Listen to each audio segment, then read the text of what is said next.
We are facing an enemy that is consumed and committed to our total destruction. An enemy that demands to be fought. And we will fight. But I say to you, our greatest challenge is not the might of a Klingon fleet. The greatest challenge laying before us is to do what must be done without undoing the dream of the Federation. His first speech to the Federation Council was incredible. There were 40,000 people in Archer Arena.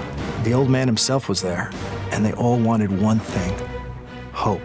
The first goal was to create a class of ship that could spring Starfleet back into action, back into battle. We had to leapfrog Klingon technology. We had over a dozen member worlds working on it. It was the first pure warship that Starfleet had ever built. Well, that was Ramirez's first roll of the dice. And they landed exactly the way we wanted them to, the way we needed them to. At that point, about the only thing we were doing that impressed the Klingons was dying well. It wasn't until the formation of the Federation that the High Council began to take Earth seriously. Before then, the incidents with Captain Archer were dismissed as a nuisance. And even after the Federation was formed, many on the High Council thought it as a mere political alliance. Starfleet was never seen as a match for the Imperial Navy. Certainly not one that would impede the growth of the Empire. The bad blood between the humans and the Klingons meant that the job of preventing war and leading the peace delegations fell to Vulcan. Regrettably, we failed. Goddamn Inverness 5.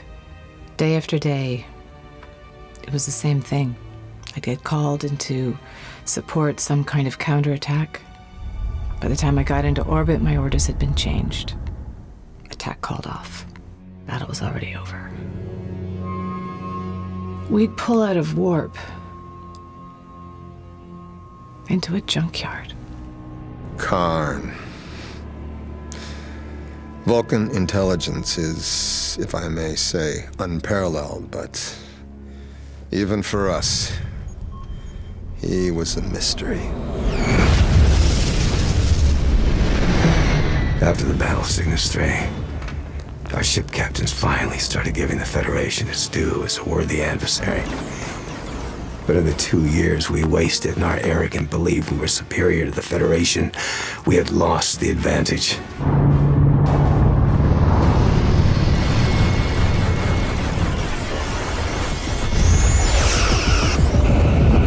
With the launch of their newer ships and the experience their commanders had gained, our progress was slowed. Now the D7 would be needed to break the back of Starfleet.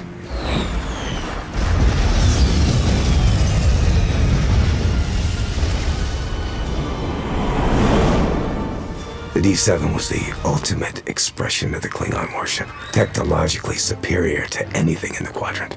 We had 3 shipyards across the Klingon Empire building her. We would launch her and devastate the Federation fleet. Axanar was the bloodiest conflict in the Federation's short history. We didn't sign up to be warriors. That's not what Starfleet's about. We proved that we could do what we needed to do to defend the Federation. I'm proud of everyone who I served with, especially those that didn't make it back. For myself, I have but one fear: destroying the dream of the Federation. Compared to such a loss, I do not fear the Klingon Empire!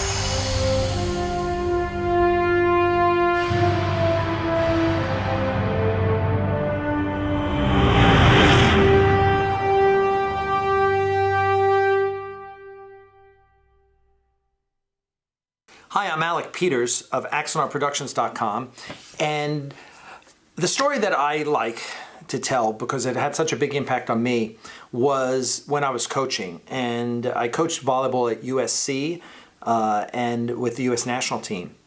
And there were a lot of coaches we learned from, and certainly John Wooden of UCLA was a big one, and Vince Lombardi was one of my personal favorites. And Vince Lombardi once said, winning is not a sometime thing, it is an all-the-time thing.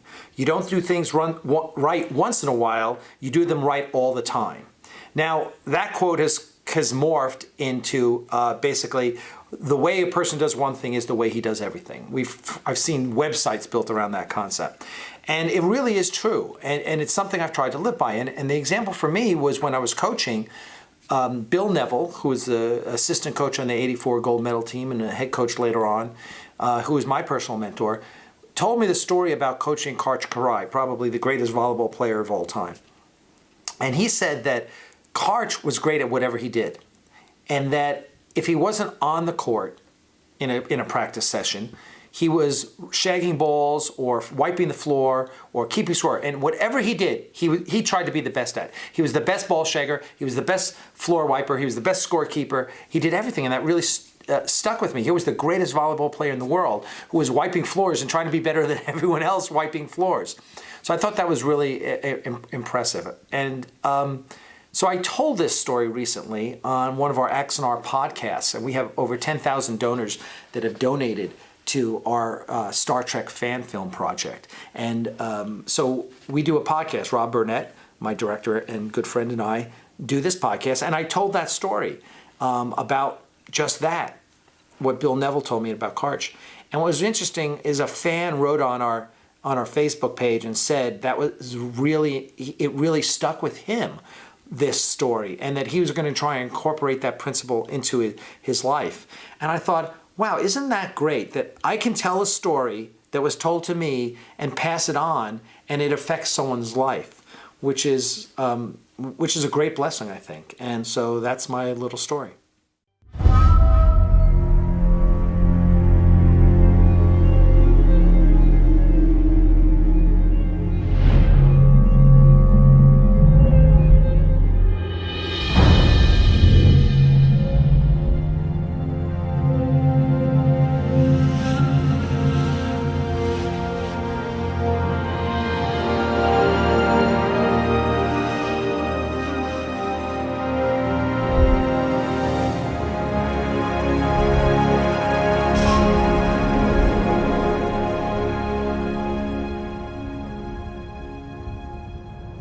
I sense your disapproval, Saval. Forgive me if I cause offense. There is no offense when none is taken, Chalera. We've known each other far too long for that. I fear the Council is making a grave mistake. The vote is cast. Ratification, but a mere formality. Vulcan will secede from the Federation. Minister, the Klingons began this war to shatter the Federation. Our exit will ensure that outcome. Will not our exit end the war, and thus bring peace with the Klingons? Peace is not their goal. If Vulcan secedes, other member worlds will follow. Divided, we will all fall to Empire. But what good is a Federation that does not listen to us? We warned the humans that reckless expansion would provoke the Klingons. Why do you favor them, Saval? When our people were lost, it was the humans who led us back to the teachings of Serac.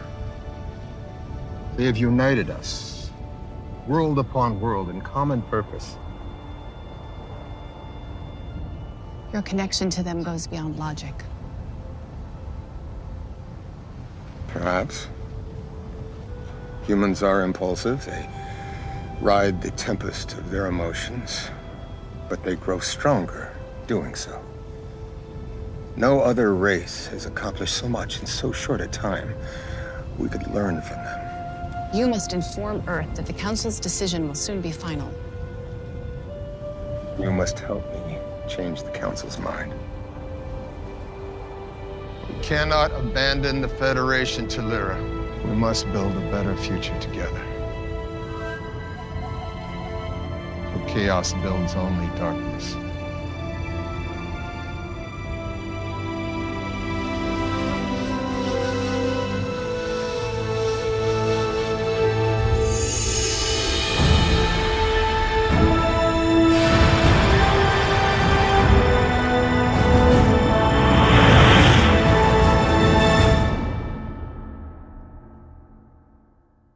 From January 2020 to the present, how many lawsuits have been settled that involved you?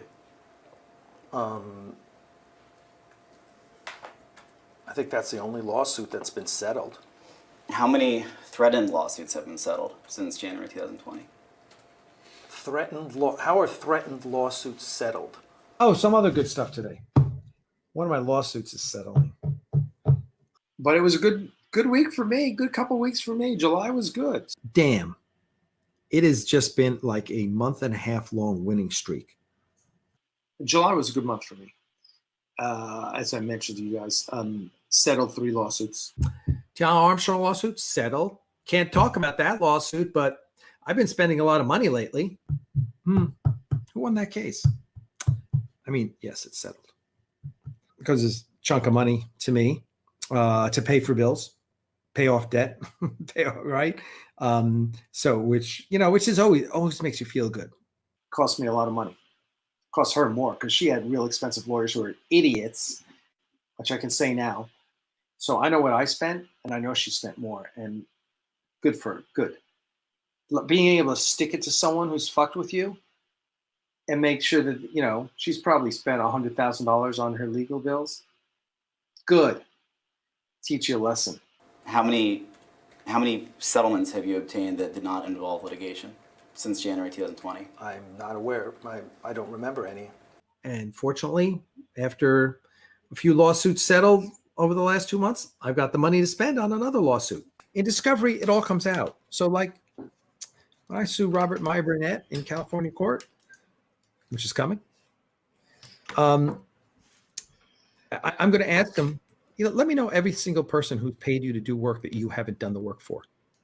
Or just give me the names of every single person that's hired you, and I'll talk to them. So your position is if you communicate with an individual, that is confidential? Yeah. With any individual? Yeah. I don't know if Paul's ever been involved in a lawsuit, but discovery is going to be a bitch. Why are they confidential? Because they're private communications. But what makes that confidential? Because they're private. All of it. That's what discovery is. Everything. All your phone calls, all your text messages, all your emails, it all comes out in discovery. Everything. You can't hide everything. So for you, any communication between Alec Peters and a non-party is confidential? If it's private, if it's done through a private means, then it's a private conversation. It's not subject to being made public. It's very invasive. Discovery is very invasive. Well, judges look at this shit. They look at they're going to see all the emails. Oh, and then all your little all your chat with the haters, your chats with Rob, your chats with Christian. It's all coming out, dude. Have you represented to anyone that you're an attorney? I generally represent that I am trained as an attorney, but I don't practice law. And you always use that full disclaimer? I try to, because since I'm not a practicing attorney. How often do you tell people that you were trained as a lawyer, but that you're not practicing law? How often does that come up? I have no idea. I'm a lawyer. Oh, I'm a lawyer. But if you're going to give me your bullshit lines, I'm going to argue with you because I know how to argue. Part of being a lawyer is being very passionate about what you believe. You don't think that, I don't look at his deposition as me against the other lawyer as a challenge. My lawyer in the last lawsuit said I was the best deposition witness he ever had. Yeah, well, yeah. He said it was like having another lawyer sitting next to him, because he does. Can you go above that where for education it says you've got a BA and a JD? I do. What does it say underneath University of North Carolina School of Law? Member of the North Carolina Bar. You weren't a member of the North Carolina Bar in 2005, were you? No, I was not. But it was on your resume? It was. Why did your resume say that you were a member of the North Carolina Bar if you weren't? I don't know. not that much either there, but I'm going to tell you that I'm an attorney. And obviously, if you do choose to go to court, I don't think it would be, which you're a lawyer, so you know, but I don't think it'd be a bad idea to bring all the stuff that happened in the past. You know what I'm saying? Yeah. Dude, I'm preparing for the long haul. It's going to be a long, if you're not smart enough to settle, it's going to be a long case, and I'm going to grind you into the fucking ground. And after 2 lawsuits, I'm pretty careful about what I write. Yeah. You're not going to find there aren't going to be any surprises. Colonel Jessup, did you order the code red? You do not have to answer that question. I'll answer the question. You want answers? I think I'm entitled. You want answers? I want the truth! You can't handle the truth! Son, we live in a world that has walls, and those walls need to be guarded by men with guns. Who's going to do it? You? You, Lieutenant Weinberg? I have a greater responsibility than you can possibly fathom. You weep for Santiago and you curse the Marines. You have that luxury. You have the luxury of not knowing what I know. That Santiago's death, while tragic, probably saved lives. And my existence, while grotesque and incomprehensible to you, saves lives. You don't want the truth. Because deep down in places you don't talk about at parties, you want me on that wall. You need me on that wall. We use words like honor, code, loyalty. We use these words as the backbone of a life spent defending something. You use them as a punchline. I have neither the time nor inclination to explain myself to a man who rises and sleeps under the blanket of the very freedom I provide, and then questions the manner in which I provide it. I would just rather you said thank you and went on your way. Otherwise, I suggest you pick up a weapon and stand a post. Either way, I don't give a damn what you think you're entitled to. Did you order the code red? I did what I was supposed to. Did you order the code red? Goddamn right I did!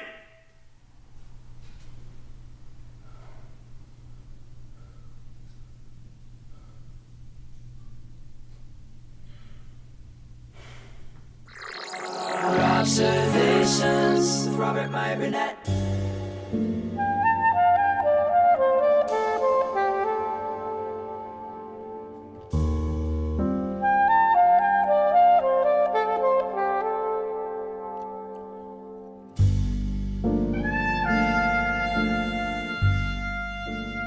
Imagination Connoisseurs Incorporated, in association with Max Allan Collins, writer of Road to Perdition, presents the upcoming audio drama True Noir, the Nathan Heller Casebooks, starring Todd Stashwick as Nathan Heller, coming soon to a crowdfunding campaign near you.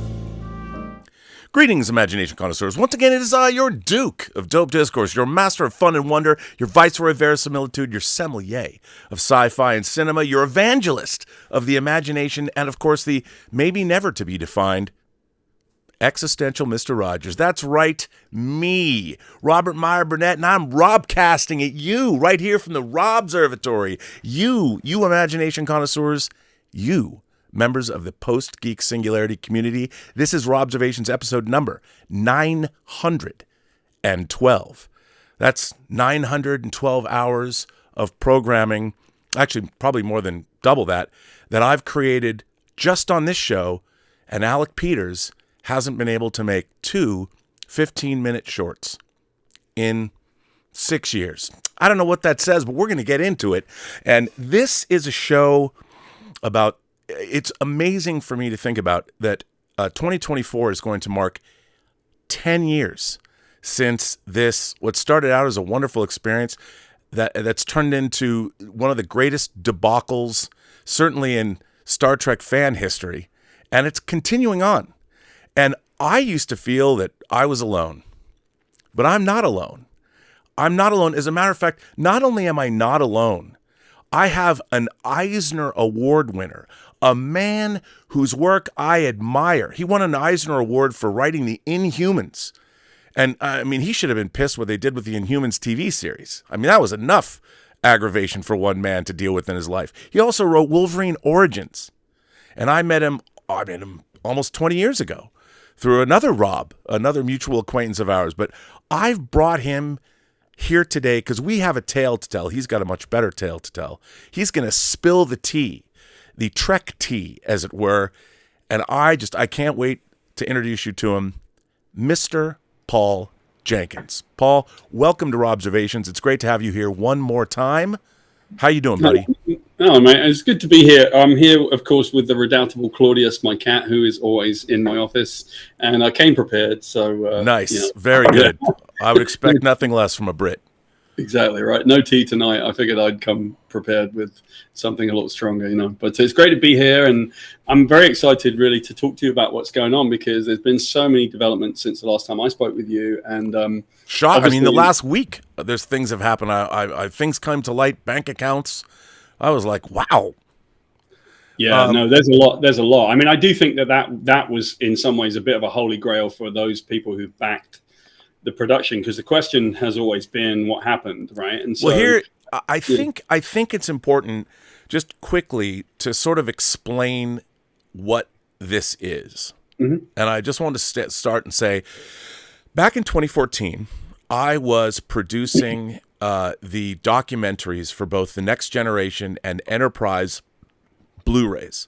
I was working with Roger Lay Jr. and his company, Urban Archipelago Films. He hired me on, and we were producing these documentaries. We've been doing it for 3 years.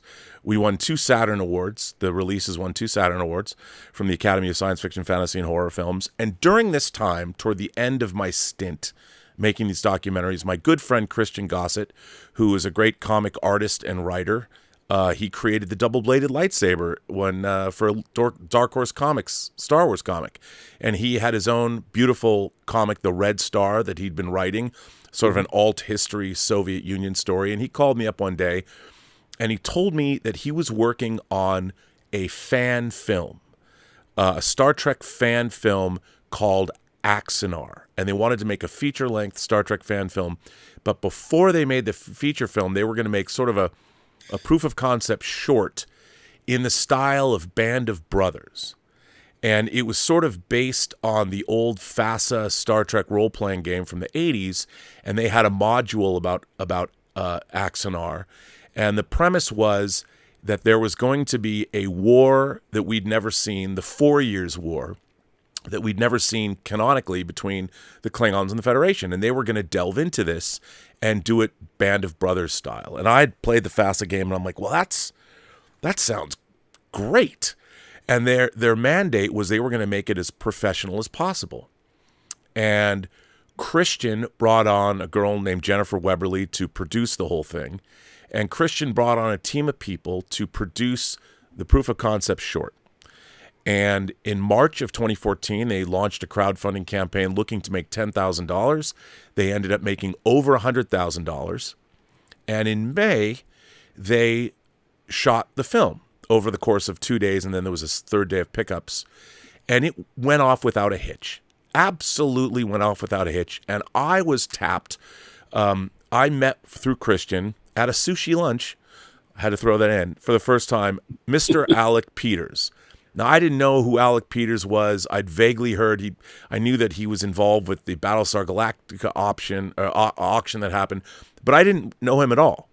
I only knew Christian, and I figured, well, if Christian's doing it, it's going to be high caliber. And I was finishing up a Star Trek project, a 3-year Star Trek project. Everyone knows how much I love Star Trek, so I sort of jumped on. And I was going to edit this. And also, because I'd been doing DVD special edition work for years, I was going to create one of the perks for the crowdfunding campaign was both a Blu-ray and the DVD. So I would be producing everything to do with the Blu-ray and the DVD, including creating a documentary for that DVD and Blu-ray. And it was interesting because the crowdfunding campaign made over $100,000 for that Blu-ray. So it was my involvement was, and to make this Blu-ray as good as it was going to be, was definitely valuable to the production. And I worked on Prelude. We finished shooting Prelude in May, and it had its world premiere at the San Diego Comic-Con 2.5 months later in July of 2014. And so that was how I initially got involved with this project, so people have context. Now I ask you, sir, how did you come to be involved with Axanar? Well, I was, as it stood, I believe I was the third director because, ultimately, yes, at some point went badly. Christian didn't do it for a while, and then you didn't, so you were the second person started to direct, and then I came in as the third person. So it's a relatively simple story, but it's one of those moments where you sort of think, I might be the poster child for no act of kindness goes unpunished, right? I have lived in Atlanta for a long time. I've been around the block in the entertainment industry. I've done a lot of things. And round about, I want to say probably about 2014, 2015, 2016, sometime in that period, I did a talk at Georgia State University, and it was really with a bunch of other people on a panel, actually. And so it was 3 people from LA and 3 people from Georgia, and I was invited to be one of the people from Georgia to talk about what was going to happen with the film industry here in Georgia, to talk a little bit about the brain drain from Georgia, whether or not we were educating people, what we were going to do with our tax credits, that kind of stuff, right? And it was an interesting conversation because I am an immigrant to the country and an immigrant to the state. And I found myself as the only person actually standing up for the state of Georgia. I believe absolutely fundamentally that we can do it here in Georgia. Mm-hmm. We can build projects domestically. Why do I believe that? Because I got my start with the Ninja Turtles, and it was owned lock, stock, and barrel by Kevin Eastman and Peter Laird, and Kevin remains one of my best friends to this day. And those guys owned it. We owned the Ninja Turtles that we did out of a tiny office in Northampton, Massachusetts. So tell me that you can't do it outside of the existing system. My answer will be, I've already done it. So, you can't really tell me that. Anyway, I give this talk, and at the end of it, I was very vocal in why I believe Georgia could do it. And what Georgia can do if we do things right here, and it's proven to be the case because more films are made in Georgia than any other state in the union, mm-hmm. and have been for a number of years now. So lady comes up to me at the end of it. She says, my dad would love to talk to you about this because it seems like you're super positive. And I said, that sounds great. And she said, no, you don't understand. My dad's the governor of Georgia. I was sort of like, how many times did I swear? Sorry, Your Majesty. I don't know what to say. But she brings me in to meet the governor, and he's a really nice guy, Nathan Deal. I don't do politics, right? I do not do politics. I couldn't have told you if he was Republican or Democrat. He was Republican. But he'd been a Democrat, so he was actually a much more central kind of guy. Might be a bit more my style. And, I talked to him. I was supposed to meet with him for half an hour. I met with him for an hour and a half, so much that his Uh-oh. Well, Paul got cut off. Oh, there's Max. We got cut off. You got cut from it. I've got a good feed, so I don't know what's happening. Okay. So anyway, so I meet the governor of Georgia. He asked me if I would chair an advisory committee for him, which I did. Did it for 2.5 years. We made our findings. We helped the tax credits and understanding thereof in Georgia. I fought with lobbyists because I was given a task, and it's my civic duty to do it. So under those contexts, I met a lot of people, and I would often meet people coming into the state of Georgia. Maybe one of the first people that I would meet, maybe not. And a mutual acquaintance, someone that I had met from the committee, said, hey, there's this guy that moved into town, and he used to be in California, and he's moved here, and he does this Star Trek fan film. I think you should meet him. And I said, yeah, of course, because I was happy to go meet new people. I meet with Alec Peters. I go up to Lawrenceville where he was, and he tells me he's got a Star Trek fan film. We talk about Star Trek for a little bit. I'd actually written Star Trek for Marvel one time. I wasn't a massive lifetime fan of Star Trek, but, I'm a writer, so I should be able to write anything and sort of understand anything. And obviously I've loved Star Trek, so I wouldn't say I'm not a fan either. I just, not a diehard for it. Bottom line, he asks me if I would be willing to help him with his production a bit by writing the script. And he sends me the script. It wasn't makeable. It wasn't something you could use. I told him absolutely, and I started working on rewriting the script. I thought there were a number of problems with it that were sort of challenging to the way that it would be filmed. But I got the concept, right? I got to see Prelude, and so I told him, look at that thing. That's fantastic. Good for you. And he basically took the credit for Prelude and said, of course he did. This is my film. I made this film, and I did it against all odds. And I think what we don't understand at sometimes, and this is the challenge that I've always had with this individual, Rob, it's hard for us to believe that there are not two sides to a story, because we are governed by a bias called the fairness doctrine. It makes us believe that there are always two sides to a story. But what you can't legislate for, if you walk into a room where there's the equivalent of a drive-by shooter who's willing to just shoot you, and there's only one side to that story. And so that's the person that I was meeting, but I had no idea that that was what was happening. Well, okay, that you bring this up. So when I met Alec Peters, I couldn't help but call it enchanted by him. You know, he was a huge fan. He clearly loved Star Trek. He put on these auctions, and they were telling me about this fan film project, and it sounded really great. And then they ran the crowdfunding campaign. Even I couldn't believe that they made $100,000. And the day of the production, I mean, we had, you know, Kate Vernon, you had Gary Graham, you had Tony Todd, you had Richard Hatch, all of these sci-fi luminaries. And after they shot, I interviewed them, and they were all waxing rhapsodic about the production. And the production that Jennifer Weberly and Christian's company was running it went as smooth and by the numbers as any Hollywood production I've ever been on. You know, I'd been on the set of X-Men 2. I'd been on the set of Chronicles of Narnia. I'd been on the set of, all the way back to Leatherface, Texas Chainsaw Massacre 3, which is the first movie I ever worked on. I'd been working on Hollywood sets for 20 years before Prelude, and it went off without a hitch. Beautifully produced. The actors had a great time. Everybody loved it. But it was Christian and his people that actually produced Prelude to Axanar. He had brought in all these people, and Alec kind of was watching everything. But, and it was his idea. And so after that, and we put it together, I was having a ball making Prelude because I was getting effect shots from Tobias Richter. And by the way, during this time, I provided all of my own equipment, my own computers, my own office, my own cameras, everything I was doing, and everyone else got paid. You know, and I worked on this thing for 2.5 months. As a matter of fact, Tommy Kraft, who did our backgrounds, the plates, the green screen plates behind the actors, almost at the 11th hour, they wanted them swapped out because he used too much lens flare. So I didn't get to go to Comic-Con on Wednesday, Thursday, Friday. I had to stay there with Bing Bailey, barely sleeping, and swap out all of the backgrounds over the course of 3 days while Christian and Alec were at Comic-Con.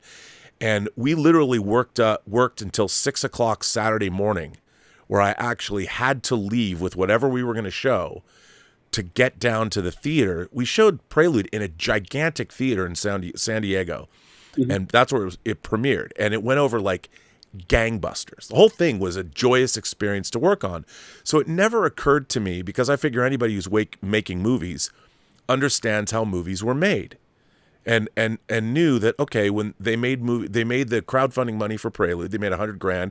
We spent $100,000. The budget was well managed because Jennifer Weberly was doing it.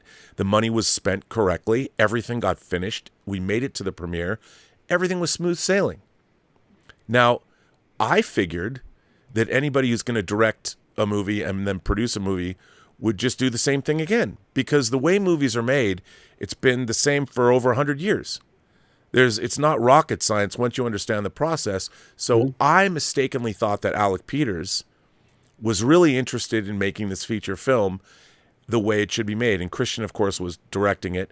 And what I did not understand and wasn't really aware of at first was that Alec immediately started to undermine the entire production of the way Prelude to Axanar was made. And he wanted to really insinuate himself into being the figurehead.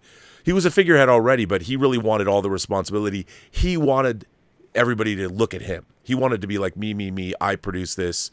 He really didn't want anyone to take away. And I should have seen that as a red flag. But I was so like, yeah, let's make it a Star Trek feature. It's going to be awesome, you know? And we were still working with all of the other people. And we were going to get a facility where we were going to make this. And I figured, hey, if we have this facility and this comes off great, maybe we can start a low-budget film company and use the feature film of Axanar as our calling card to go on and make bigger and better projects. Because you can't make any money off it. We were just going to upload it to the internet. So when I first got involved, I had stars in my eyes, and I'm like, it's going to be great. And I worked on Axanar totally in my life from May of 2014 to when I finally resigned in November of 2017. And during that time, Axanar was sued by Paramount. I stood by Alec during the entire lawsuit. And during this time, he left. He moved to Atlanta where he met you. But during this time, we were like joined at the hip. I thought Alec was like my best friend. He was, he was paying me to be on this project, and I thought everything was great. I even brought in, I have a video, I don't have to play it, but when we got sued and the money was running out because we were paying for this facility, this warehouse, I brought in a company called Bexel that was going to trick out this entire studio, put millions of dollars into it, and turn it into a live broadcast venue that would have been ours. We would have had a piece of it. And when we were going down the road, they had come up there, they had blueprinted out the studio. Alec comes to me and says, after all this, well, you don't have any authority. I'm like, I don't have any authority. I've been here with you every single day. I'm in the studio every day. You're not. I brought this in to save your ass, our ass, all of our asses. And you throw it in my face. You took it over, and whatever he did, I don't even know. He killed this deal, leaving me with complete egg on my face. And that's just the very beginning of things I could tell you now. But after he moved to Atlanta to see you, suddenly I became persona non grata. I stole $50,000 of donor funds. What did I have access to your bank account? I stole all of this equipment, which is absurd. I even said to Alec at one point, dude, all of this material lives on my drives. I need to create a backup, and I need to record everything. I need to put it on drives and give these drives to you so you can put them away for safekeeping so we have redundancy. Which he bought me the drives. I recorded every single shred because I had made it all. I had made all the digital files and everything. Put it on his desk. He was there for 6 months. I kept saying, Alec, you got to move this stuff. Then he moved it onto the floor. And then we moved out of the studio. He moved to Atlanta. I've never seen him again. And that's when he started saying I stole assets and stole money and stole all this stuff. And it got to the point where he sued me in Georgia. It's been 6 years of hell. Well, I'll tell you what, man. But that's a fraction of what it's a fraction have suffered. Yeah, I've definitely been through it. But I think that we should put a pin in that for a second because it's interesting. One of the things that I think you and I will talk about in a minute is what really happened. Okay. If you're talking about someone that raised $1.5 million for the sake of argument, it's difficult to know how much was raised exactly because there's money maybe that came in, in cash at conventions or something like that. But there's a certain amount that came. Uh-oh. Paul will come back. There's one thing. Back in Hangouts. Okay. Sometimes it happens. So sorry. I think we might be dealing with this tonight. We'll see. Anyway, yes, in the middle of all of that, after you were winding down, and there were obviously some challenges for Christian, there were some challenges for you, there were some challenges for a lot of other people, I get introduced to the guy, same kind of thing as a problem. And I've got a theory, by the way, Rob, about why there's such venom and animus kind of aimed at Christian, why it's aimed at you, and why it's aimed at me. And I believe it's this. I believe that when any individual that's struggling to know how to do something has that kind of psychological issue of not being able to admit it, not being able to be exposed, when you're struggling to deal with your own insufficiencies or whatever, when someone like you sees that person not being able to commit, not being able to cope with it, they're going to aim a lot of venom at you. Mm. And so I've always believed that you, myself, and Christian have faced a lot of this venom because we got to see this person struggling to be able to make a film, struggling to be able to actually be the person that he definitely wanted to be. Now, you've got to take a look at our credentials. For one thing, Christian is currently working, if I'm not mistaken, on 2 series for Netflix. He has a pretty strong set of credits. Yep. Red Star was fantastic. Christian knows what he's doing, right? You know what you're doing. You released a film this last year. You know what you're doing. You've done this before. You've got a bunch of people in. I know what I'm doing. I've done this before. I started with the Ninja Turtles. I wrote the origin of Wolverine. I've been in the entertainment business, working across different media for so long, and I've made billions of dollars for people. Like, well, literally. Here's the funny thing I've encountered this a lot. A great producer hires all the best people that he can, or she can, or they can, and then steps back, lets those people do their jobs, and take credit for it all. Mm-hmm. and rightfully so. But for whatever reason, Alec is one of these people that believes that once you have made a movie, it changes you. It somehow makes people revere you. Like, you get all these weird accolades from. But what people don't understand is you're the same person you were when your movie comes out. If people like I already know whatever I work on is going to be good to maybe great. I already have that confidence. So it's the making of it that is interesting to me. When it goes out in the world, I love hearing that people like it, but I'm on to the next. Let's go make something. The process. Alec wanted to be all he cared about. He was not interested in the process at all. He just wanted to be the figurehead at the center and get all this attention. And it was like, dude, we have to make the film. That's what has to be done. And once the film is made, the film is the locomotive. The work is the locomotive that pulls you down the track. Hang out and be in the caboose and wave behind you. Let that locomotive carry you into success or the promised land or wherever the hell you want to go. And we encountered that, my company is Meta Studios, and it's been around since 2014. We beat Mark Zuckerberg to the punch by 6 years, but Meta is there because a meta overview of everything, so it's an abstract overview of everything, right? And because I work across different media, I do film, animation, comics, television, video games, I do new media, I speak at futurism conventions at times. I just happen to kind of be involved in all of these things. But the acronym is media, which is what we do, education, which is what I care about, technology, which is some of the things that I've sort of been interested in because I've worked in new technologies and new forms of storytelling, and advancement, which is all about advancing creators and making sure that we have an amazing community.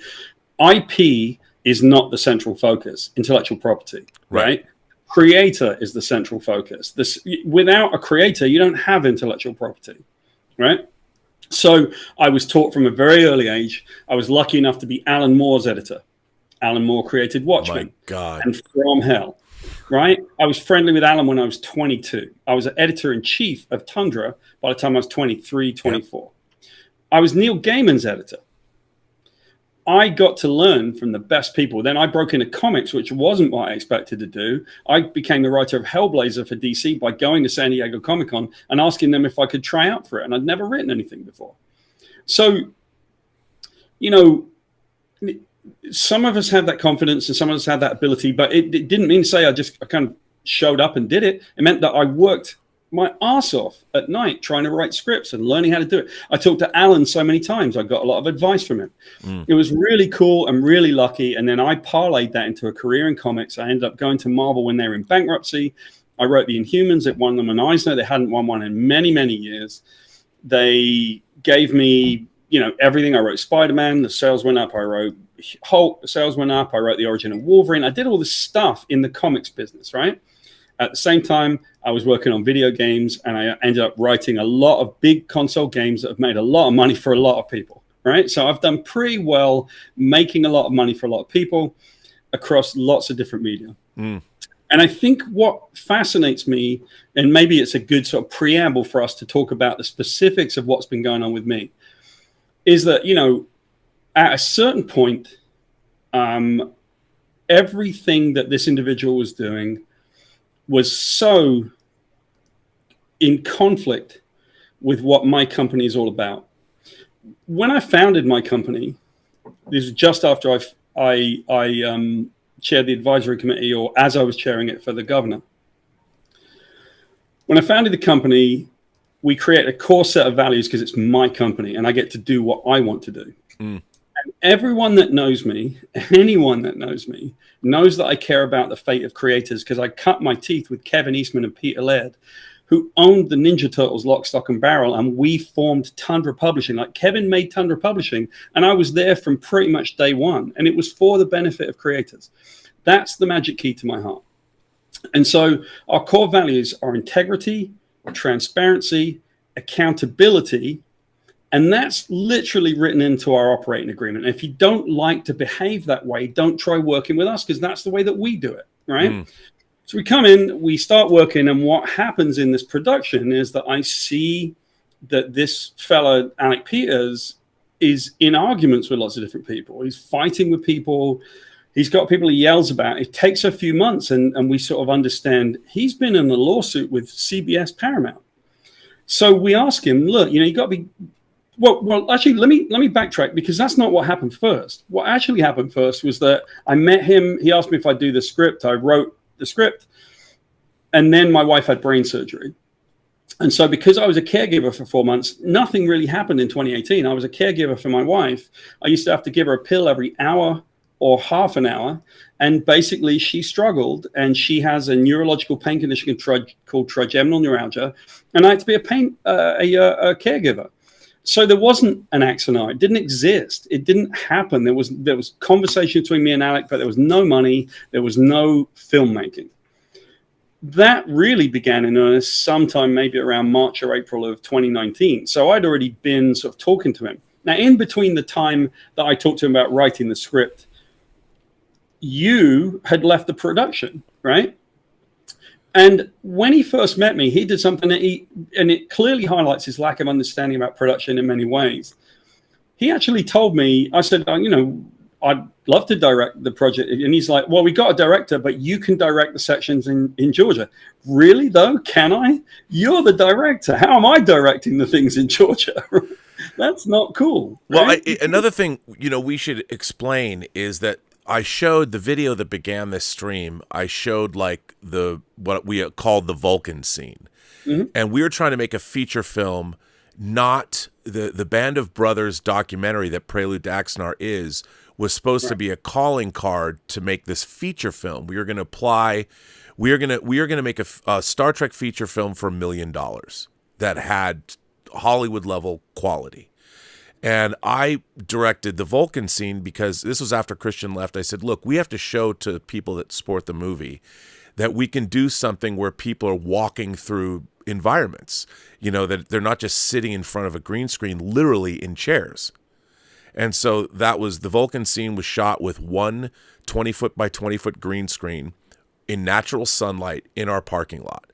Now, it was only going to be proof of concept. I was going to reshoot that sequence in our giant green screen that we had built so we could make the camera moves more dynamic and things like that. But I wanted to work with our effects crew at Lightworks in Germany, Tobias Richter, to do that. And we did. And so, we made the Vulcan scene.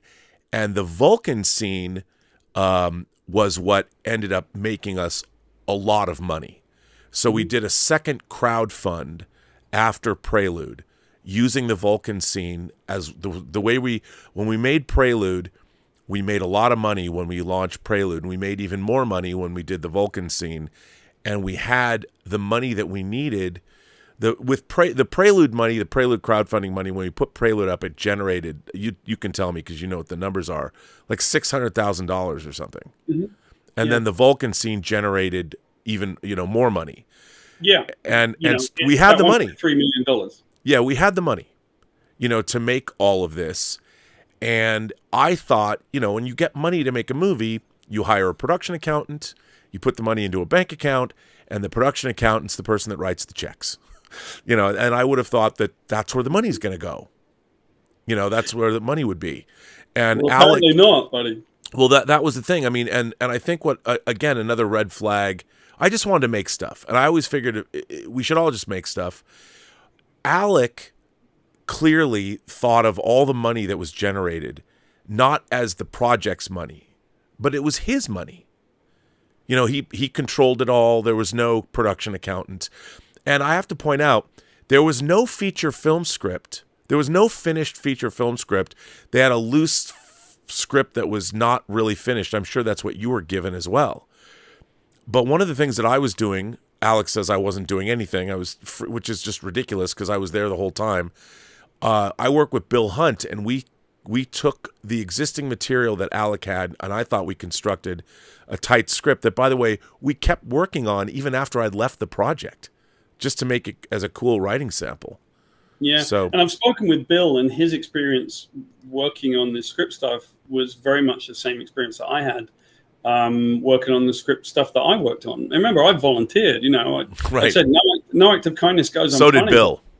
Yeah, I volunteered, and we helped make this script and make it good, because Star Trek is very much about great ideals. And I think the idea of making, I've never been involved in a fan film in my life, nothing like it, right? But I thought, wow, look at these great people putting together a film like this. What could go wrong? Right. How bad? It couldn't go bad. There's all these people making a fan film. And especially because Prelude was so good. We already did it. We already made a great fan film. Why would you want to interfere with that formula? Well, yeah, and one thing that's going to be really interesting in our conversation is a thing that I'd like to talk with you a little bit about for maybe 5 minutes of our conversation, called the anatomy of a lie. I kind of want to talk about this because... What do you mean by that? What is the anatomy of a lie? The anatomy of a lie is where a lie starts and then can burgeon and become something that is just completely out of control and has become its own thing. So let me. Do you have an example of this? Yes, I do have an example. Lots of examples, because I think you're about to find a few as well. I'll give you one that you and I actually haven't discussed, which is my view of Prelude. I came on board this project because I saw Prelude, and I went, "That's fantastic! Wow, look at what you did." And Alex said, "Thanks very much. I did it all. I'm the man, right?" And I'm like, "Well, good on you, man! Like, fantastic, right?" When I came on board to work on the project, I wrote the script, did the work on it, kept sort of doing rewrites and stuff like that. And at one point when I came on as director, there was a question of like, well, what will we do? What will my style be? And I said, oh yeah, I think that what you don't want to do is you don't want to do as well as you did before. You should aim to do better. Yeah. But it's subjective material, so you can't necessarily claim better, but you're trying to improve all the time. And that's a very positive statement. That's very much the way that I am, right? Like, I don't think you should settle for what you already did. I think you should try and make it better, right? So in a discussion with Alec, at some point, I told him, what that meant, which is, I think that Prelude was fantastic. I would really like to make sure as I go through that I really nail some of those moments where there's emotion, and I'm going to bring a certain approach to it. It's sort of like somewhat acting as a soundboard, like for actors as they work on their craft when they're in front of camera. Because I voice direct, and I've voice directed for a bunch of like video games and so on. And one of the quirks I have as a voice director is I don't like actors going in the booth by themselves. I like to actually be in there with them so they have a human being to play off. So my idea was I'll have a human being that they can play off. It'll generally be me. I'll approach each character the way that they could be. So for one character, I acted like I was an enthusiastic reporter.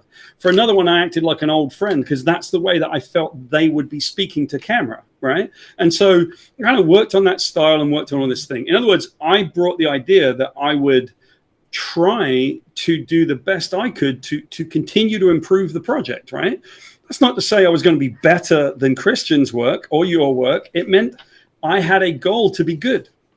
Nothing wrong with that. That's like, great. It should be great. Now, at a certain point, once and only once we got into a lawsuit, suddenly I was the worst director in the world. I didn't know what I was doing. I was a hack. Oh, and by the way, Paul Jenkins always hated Prelude. He always said it was terrible. He hated Prelude. It never happened. So it's the evolution of a lie. In order to discredit me, out came these claims that I hated Prelude. That's not the case. I loved Prelude. There was one thing that I wanted to change. I wanted to do these like 3/4 shots of the subjects. I wasn't as enthusiastic about doing these profile shots of the subject. That's it. That's it. And so making a few changes doesn't equate to me not liking Prelude. I came on because I loved Prelude. Right. But to watch the evolution of a lie like that, and you and I have seen these kind of things. So here's another lie. At a certain point, we are in what is supposedly post-production, Rob. I mean, we've shot a bunch of stuff.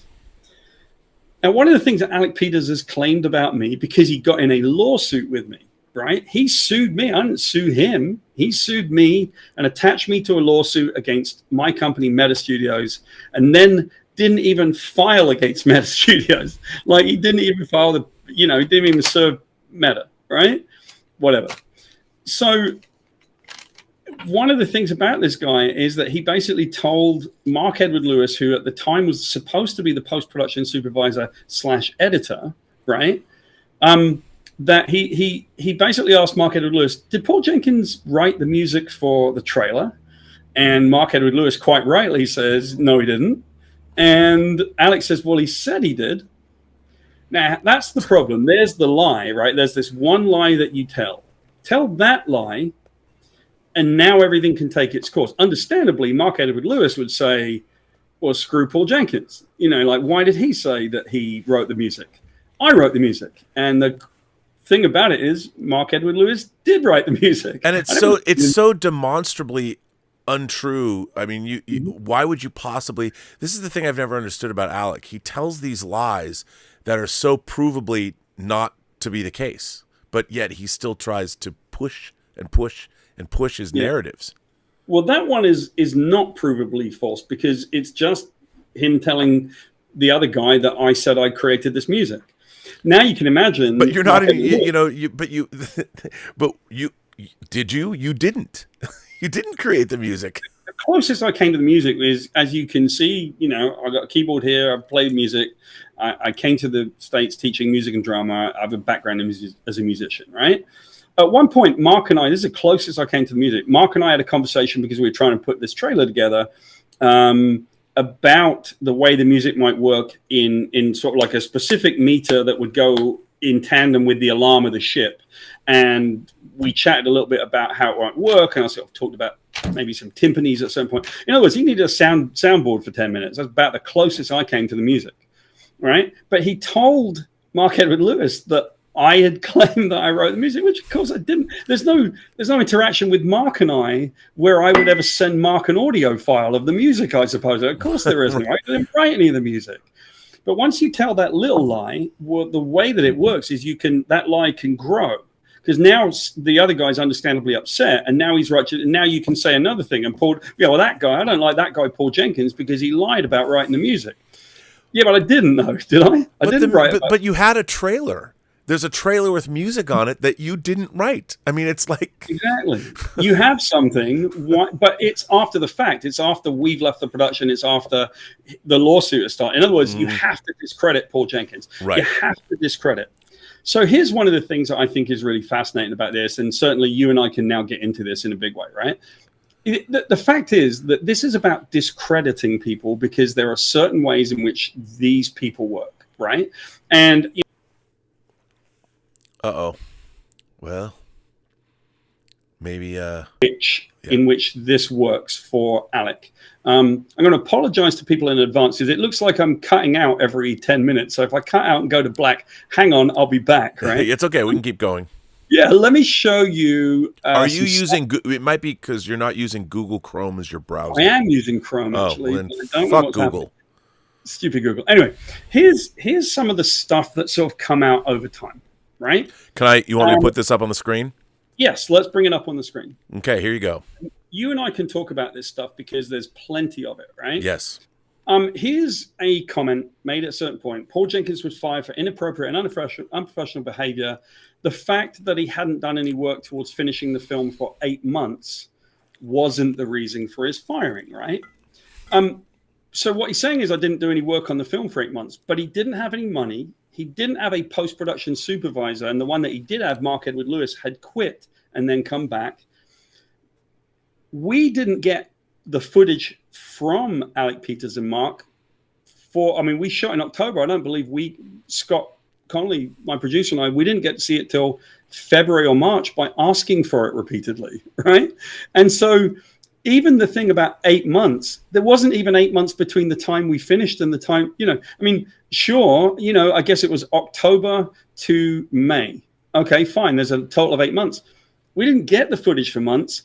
We never got sent the footage of Alec Peters, the stuff that he performed, never got sent that. We haven't finished the film. We don't have a post-production supervisor. We don't have an editor. There are no selects to make. There's no post that I can do. And not only that, but of course, we did the post on the trailer. Of course we did it. We did what we could, but there was nothing else that we could do.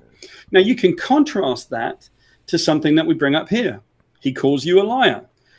He says, you know, what a joke.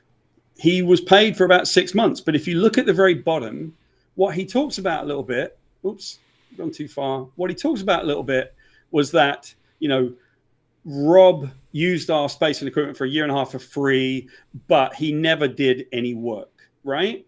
Now you can go to something that he said about Christian. Christian Gossett, who quit Axanar in 2015 because he refused to do the work he agreed to. You can go to, you know, any one of these things. Just one more excuse by Rob for why he didn't do the work he was paid to do. In other words, you got 3 directors, and it's almost like it came off of a script, right? It's scripted.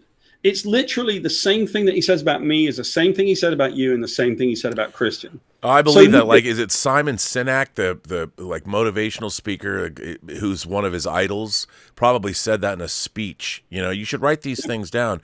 What was really hurtful to me, I have to say, about this experience was I was in there, and Dean could tell you this, is Dean was building the sets, and I'm trying to work on visual effects with Tobias. We did 80 effect shots, and I was writing these long descriptions of effect shots, and I'm sitting in my office playing with starships, and you know, we were doing camera tests on the color of the paint we were going to use. I mean, we were deep into making this movie, and I have all the effects. You can look on this channel. You can look up my Axanar Origins documentaries where I show the effects stuff and the things that I was working on the film. This is during the lawsuit, after CBS had sued us and we'd kind of shut down production. And I'll tell you something, I did everything I could to stay in that studio to keep it going. You know, all the work, and to be then accused of not doing work. I mean, it's so funny to me, Alex, like, Rob Burnett was paid to do the Axanar Origins disc and he hasn't done any work on it. And I'm like, because we're not making the movie. Like, it's the same thing for me, right? You can't make a documentary about a movie that isn't made. And you can't do post-production on a bunch of selects on a bunch of footage you don't have in your possession. You can't do it. You can't do it for no reason when you've got no post-production supervisor, you got no editor, and you got no money, right? You know what the funny thing about that? What's funny is he was used to having that in me.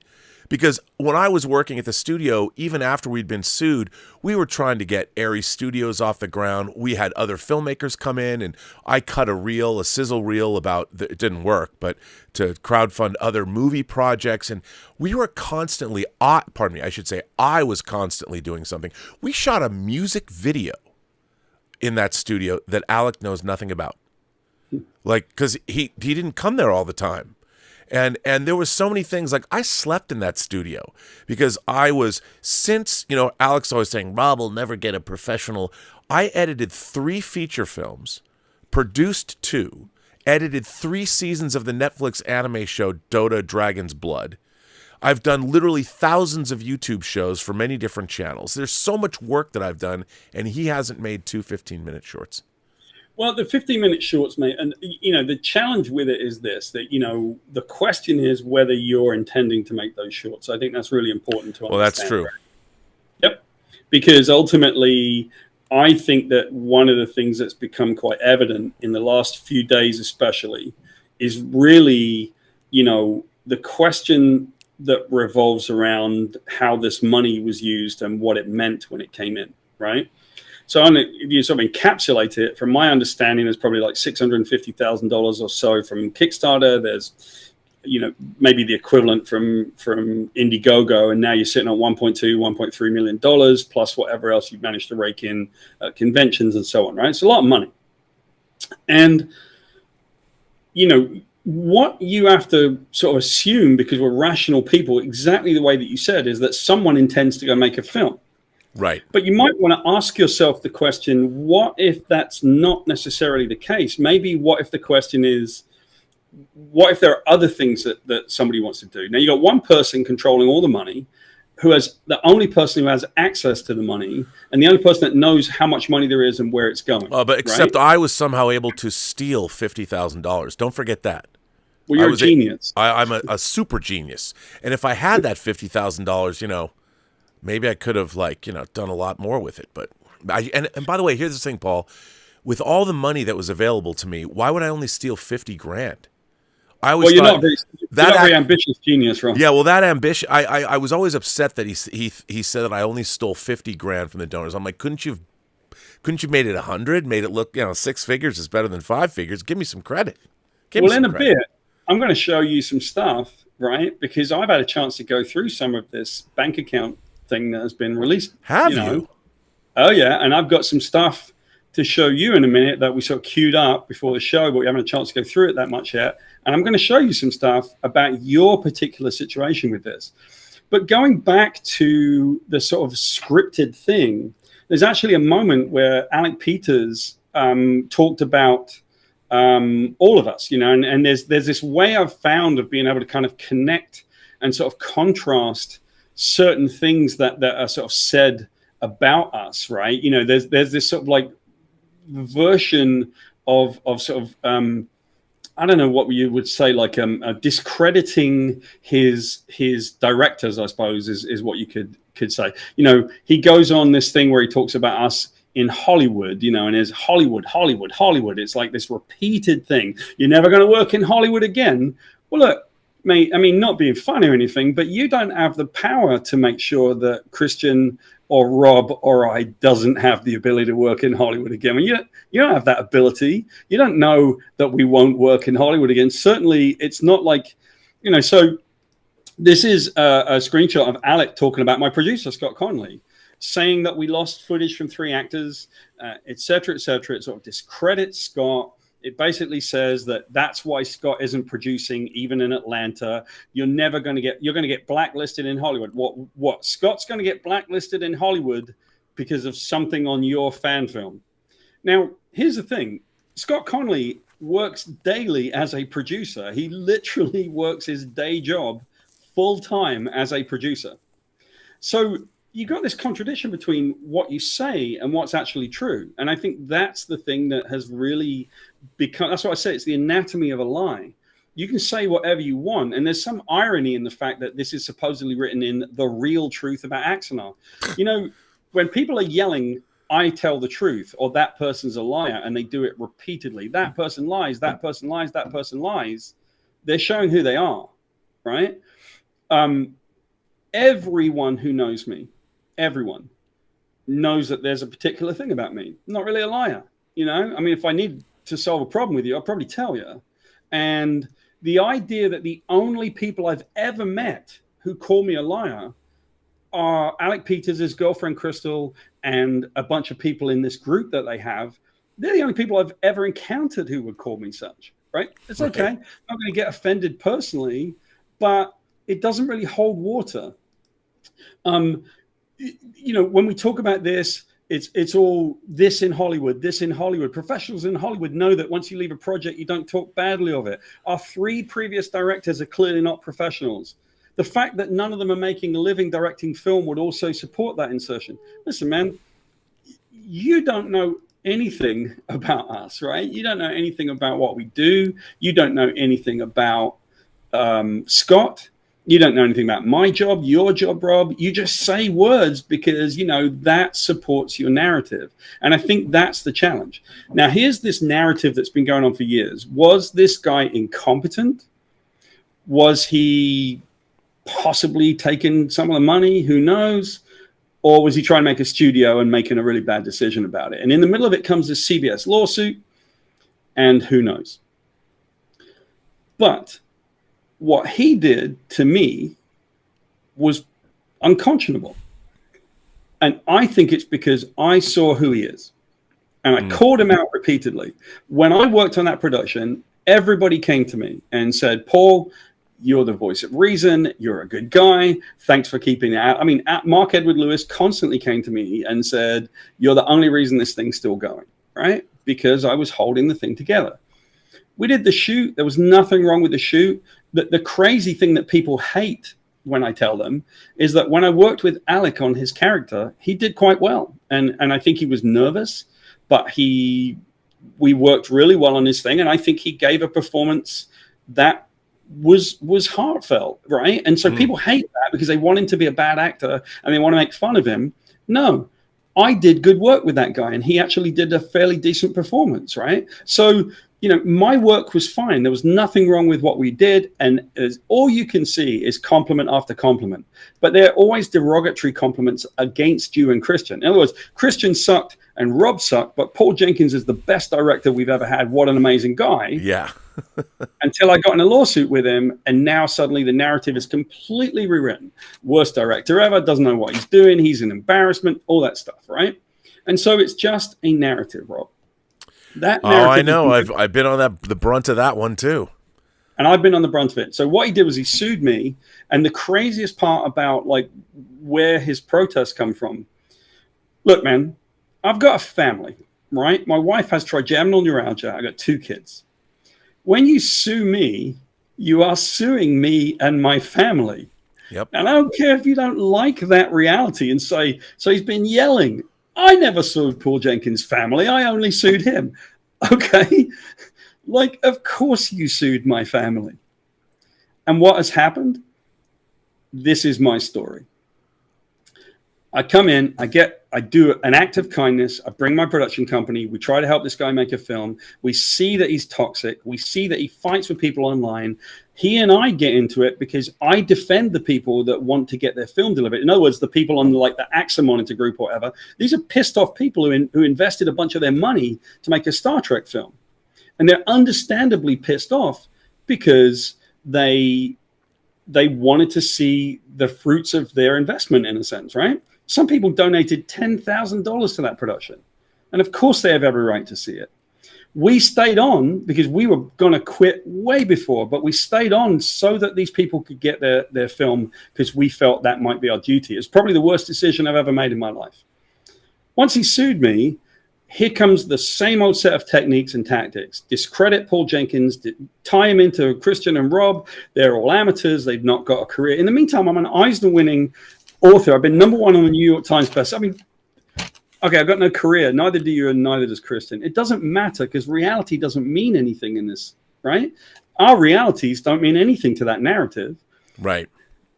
So when I was in this lawsuit, I began to realize this is crazy. I've been through this before. When I worked with Ninja Turtles, we used to get sued every other week by somebody that claimed they created the Ninja Turtles. It's just the way of it. I've seen horrible fan behavior because remember, fan is short for fanatic.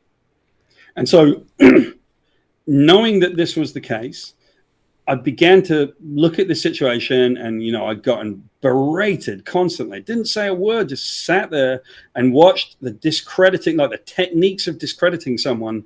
I began to realize just how dangerous this person was. And then people started reaching out to me, and this is what changed my life.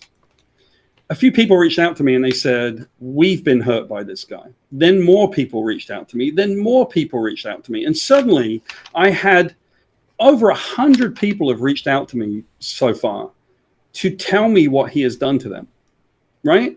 People that he's scared, people that he's annoyed, people that he's threatened, constant threats of lawsuits with people, constantly saying, I am a lawyer, which is exactly what you know, his goal is. If you say I'm a lawyer, it cools other people, right? It terrifies them. Yeah, I'm a lawyer.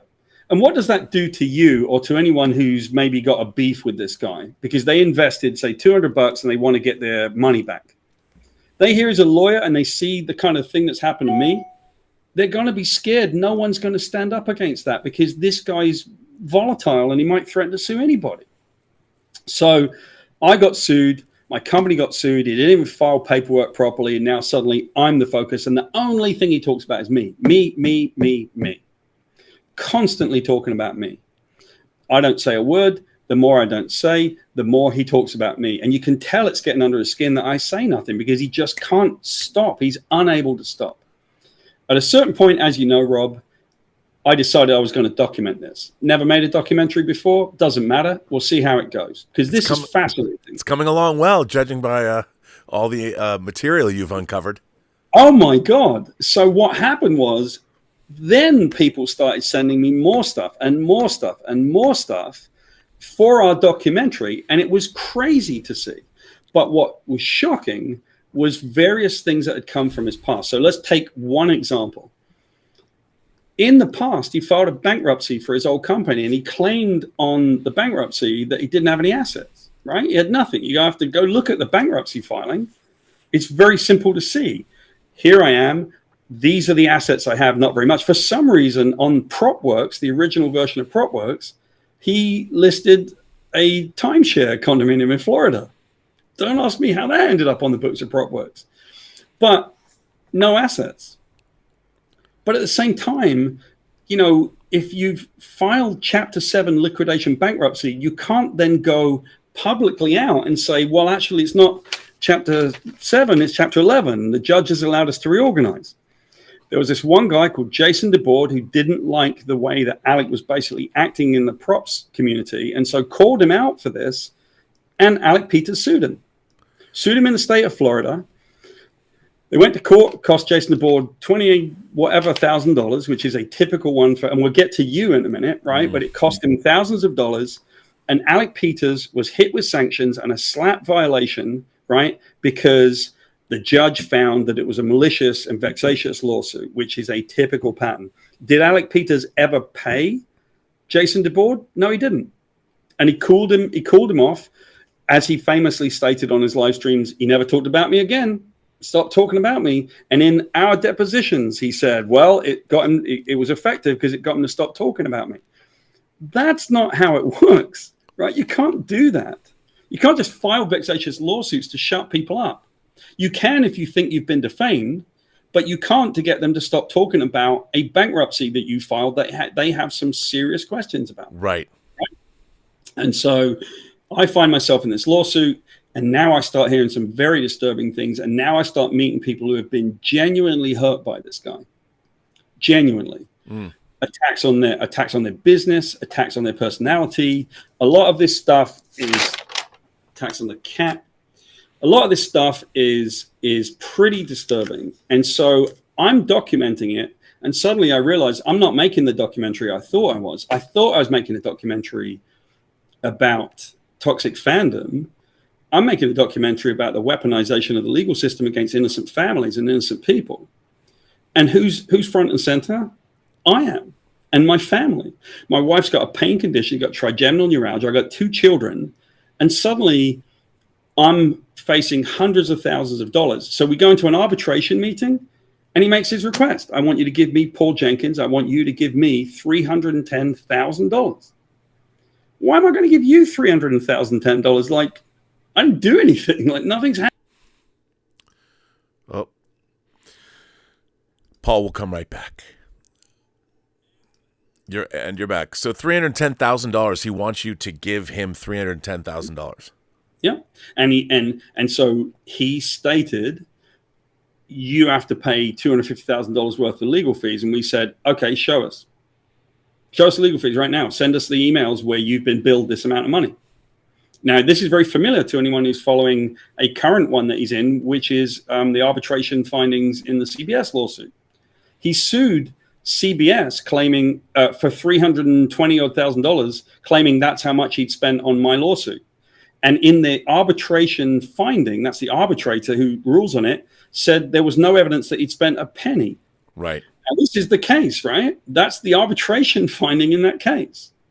It's signed and sealed and done. That case has already been finished. He agreed to arbitration. So no, he didn't spend any money on my lawsuit. Why? Because he passed the bar in North Carolina years ago, and he can basically file for free. It doesn't cost him anything. It's a bunch of shitbag lawyers to file on his behalf. And so they do. They file for his stuff. And we have multiple examples of his attorneys filing his work and claiming it as if it's their own. When he filed his first one against us, because he can't seem to get past his frustrations, he filed that lawsuit, and he filed it, and it was written in the Calibri font, which is the default Microsoft Word font. right? No lawyer files Come on. illegally. Oh, I lost you there. Come on, really? Is that true? Yeah. No one files in Calibri, right? So he's filed this lawsuit, and it's the most bonkers lawsuit. It's got all the wrong law. He just lost his temper and filed a lawsuit against me because of the email that I sent him, right? He filed a lawsuit because for the first time in our relationship, instead of me being cool and calm, I sent him an email with a couple of F-bombs in it because I couldn't get through to this guy. You don't know what you're doing. You're undermining the producer. It doesn't work like this. Yeah, all these things. And so I sent him an email with a couple of F-bombs, right? And at that point, he was so upset about this thing that he filed this lawsuit. He was just so angry about actually, it was about the fact that he'd been using my likeness for months, and he's still raising money using my likeness. And we kept saying, you got to take me down. You fired us, right? We need to move on. And instead of taking it down, he just kept it up there. So eventually, the CEO of my company, Sarah Boyd, said, we need to do a press release. We need to let it be known that you're not working and Metascusa is not working on this thing. I didn't write the press release. Sarah did, right? So she sends the press release to me, and I'm like, yeah, that seems about right. Like, we're not part of this production anymore, and we release it. He takes the press release and, like, literally says, I'm suing you, doesn't give us time to cure, drives over to the Cumming County, like Cumming where I live, the Forsyth County courthouse, and files this thing without time to cure, so he can never get damages, because he filed too early. And then because it's, legal mind, right? And so now he's done that. Now I think, okay, I'm in this lawsuit. Little do I know what's going to happen, Rob. Now, recently, we filed motion number 3. We filed a motion to compel at one point because he wouldn't provide discovery. And it turns out there's a history of never giving anything in discovery. Yes, I know. He never provides discovery, right? So you got a guy who is an absolute case study in vexatious litigation, who we've had psychologists who are very reluctant to do remote diagnoses. I had a psychologist tell me that he's the most unique narcissist she's ever seen. He's an overt, covert, and benign narcissist all in one. Look, you're talking about a person that's quite unique, who has a trail of damage that he's caused to an awful lot of people. And I became the focus of the damage because A, I had seen him in action and I knew what he was. And I think he hates that. B, he'd had his feelings hurt because he got called out for being that person.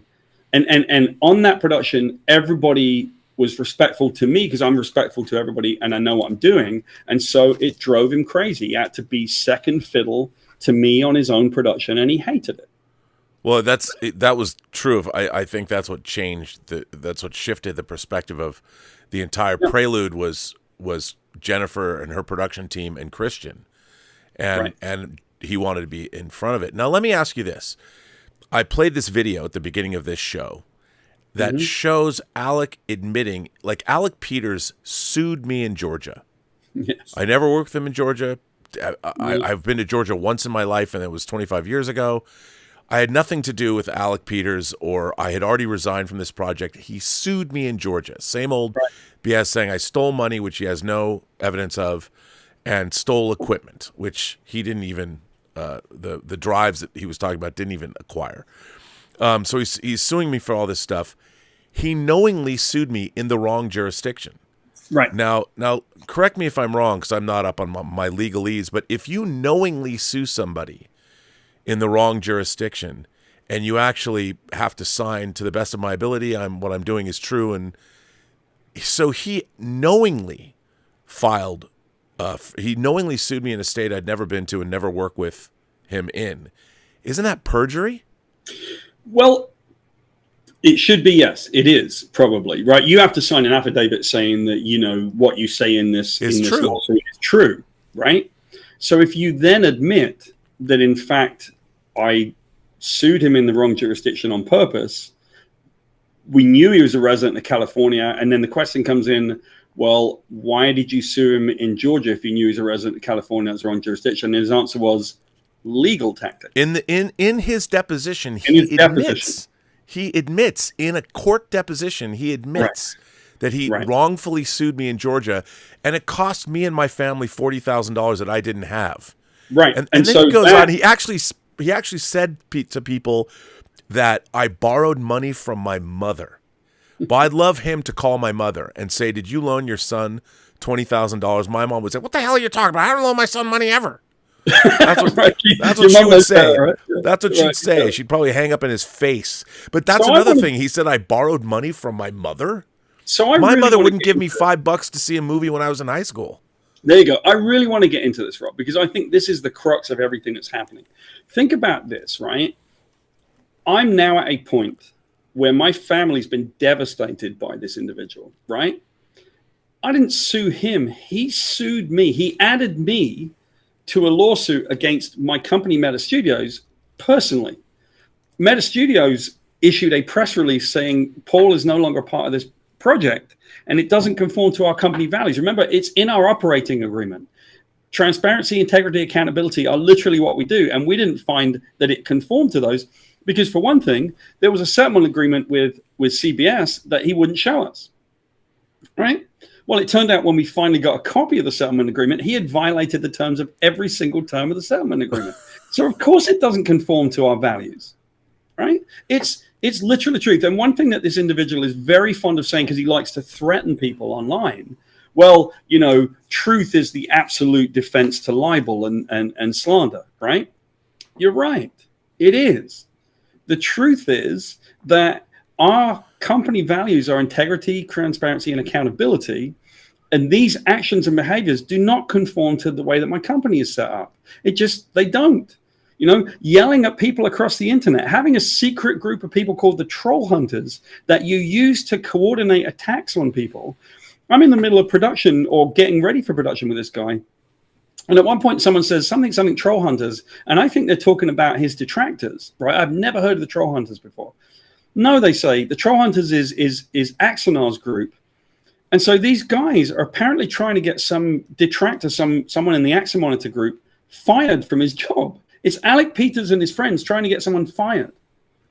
I say, get me in that group. They get me in the group, and I arrive in this group, and I show up. And I read them the riot act in a very nice and very British way. You can't be doing this. You know, my company has potential investors looking at it. I can't be involved in trying to in a project whose leads are trying to get someone like fired from their job. These things do not conform to Meta Studios' core values. And so when we write a press release that says, look, this production, we didn't even say him. We said, Axanar, the production doesn't conform to our core values. And so he used that as an excuse to sue me and then asked for $310,000. I had all these people reach out to me. They said, he's done the same to us. He's scared us. He's done these horrible things. I realized that if not me, Rob, then who? If not now, then when? Right? Someone is going to have to stop this person from hurting all of these people, because once I started finding this evidence, you could see what had happened. He had a lifetime of hurting people, and that's wrong. What kind of evidence did you find? Well, let's go take a look, shall we? I would like to take a look. All right. So I brought along with me, you know, the interesting thing is that I'll be right. I'm going to give you the floor. Yeah. Whether Alec Peters likes it or not, as far as I know, plenty of people have an awful lot more than was shown the other day. So for anyone that doesn't know, a few days ago, for the first time, information about what happened to the Kickstarter and Indiegogo money became evident, right? Now I'm going to bring something up on my screen and you and I can comment on it, but this is basically just one PDF, right? There are 10, 12 of them. This is one PDF of a Chase Bank account. You will note that it says Axanar Productions, 614 Woodland Terrace Boulevard in Orlando, Florida. At the time, Alec Peters was living in California, and there was a second Axanar Productions account, right? That was Axanar Productions in California, where he lived. This is a business account. You can tell by the service center number, and you can call the number, and it clearly shows it's a business account. And in this, you see a bunch. This is just one of the PDFs that we came into possession of, and we came into possession of them via the documentary, or certainly via my capacity as a documentary filmmaker right now. So this stuff, we redacted the account number because even though I think this is a defunct account, whatever, and you can see money coming in.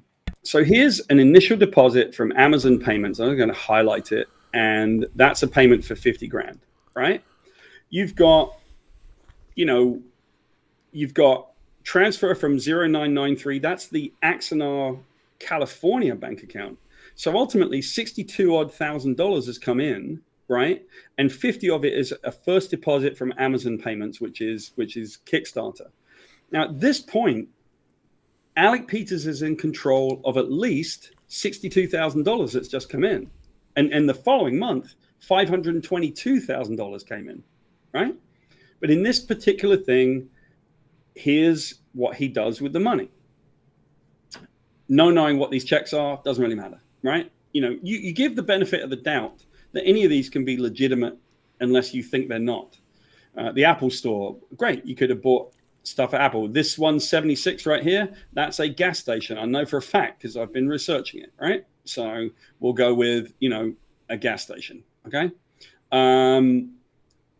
Right there, okay? So creation is a place to eat. And as you start looking down, place to eat, place to eat, place to eat, Rite Aid, gas station, sushi, Salt Creek Grill, Dodger Stadium, the Beverly Garland Restaurant, Here's Automobile Magazine. Here's a subscription to Motor Trend Magazine, Rite Aid, gas station. Now, you have to understand, this money came in from donors of Axanar, right? This is money that people have given to this production, and it says on it, Axanar Productions. It's not a personal account. It's Axanar Productions. Follow down, Cheesecake Factory, AAA, PF Chang's, California DMV, Department of Motor Vehicles, City of LA Department of Transport. Maybe that one you could potentially think that might be a legit expense, but I fail to see how someone who's just coming into money for a production of a film that's upcoming is working out any kind of deal with the City of LA Department of Transport. Gas, Netflix subscription, restaurant, gas, restaurant. It goes on constantly till I get down to here. This one right here is Greg Feineman. So a quick reminder, Rob. Who gave the money that is being spent here? Where did this money come from? All of this money was donated by donors to Axanar. And Greg Feineman does LASIK eye surgery. Long Beach Aquarium and Convention Center. Maybe you ate there. Or maybe, no, that might have been a convention you went to. Could have been, right? Maybe you ate there. That's all fine, right? Gelson's Market. But these things, okay. Where'd this money come from, Rob? It came from donors. This is all donor money that went into the Axanar bank account. This is not his personal account. This is the Axanar. He's completely commingled his life with his business account. Yep. So that there is Meltdown Comics. I know Meltdown Comics pretty well. I've done a few signings in there, actually. Yep.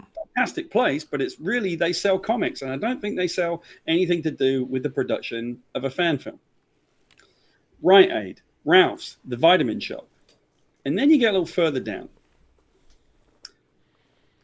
AT&T. Someone's phone is getting paid for by this. Well, to be fair, I want to just say that he was, once we were at the studio, I don't think it was at this point, but we did have a phone line. It's not uncommon for productions to give the people working on them phones. True, or at least pay for their phone. True enough, but you're just... See, here I'm trying to defend the phone payment. It's okay, because I think the default should be, hey, this could be a legit spend. Mate, you may be right? Here's what I do know. In this thing, for the first time, his PayPal account, PayPal SI77, suddenly gets tied to this account. Right? Couldn't see any evidence of it being there before. And whoever Dave Dennett is they get paid $902.79. Geico, maybe you have insurance. Well, let me ask you this. Do you have the right to withdraw $2,800 and $2,000? Sure, if you account for it with receipts. So were the Axanar backers given those receipts to look at? Absolutely not. I'm telling you right now, Rob, this is a very light one. This is literally before the big money came in and the craziness happened. But it gives you an indication, in my opinion, of the amount of money that was going towards, say, restaurants and stuff that it shouldn't go to, certainly comic books, all that kind of stuff. If this is indeed donor money, it shouldn't go there. No. Now, I did some research of my own, started kind of counting up some of these numbers and seeing what it was that went in and out of these bank accounts. In that month, $695.74 was spent on restaurants. In that month, $108.98 was spent on comic books. And that's just the ones that I know about because Alex got to eat and read. Come on now. $915 spent on auto, gas, and tires. $620 spent on personal things like insurance, doctors, haircuts, stuff like that. $5,000 on withdrawals, $318 on phones, $3,100 on credit cards and loans, right? Like when you start looking at the way this money goes, you ask yourself the question, where's the legitimate production expenses with this money that's been coming in? Well, we didn't even really have any yet, because this Prelude is starting to get that. That's the thing. I mean, all this money should have gone into a separate account that was managed by a production accountant. Right, and there was a separate account, which was Axanar Productions California.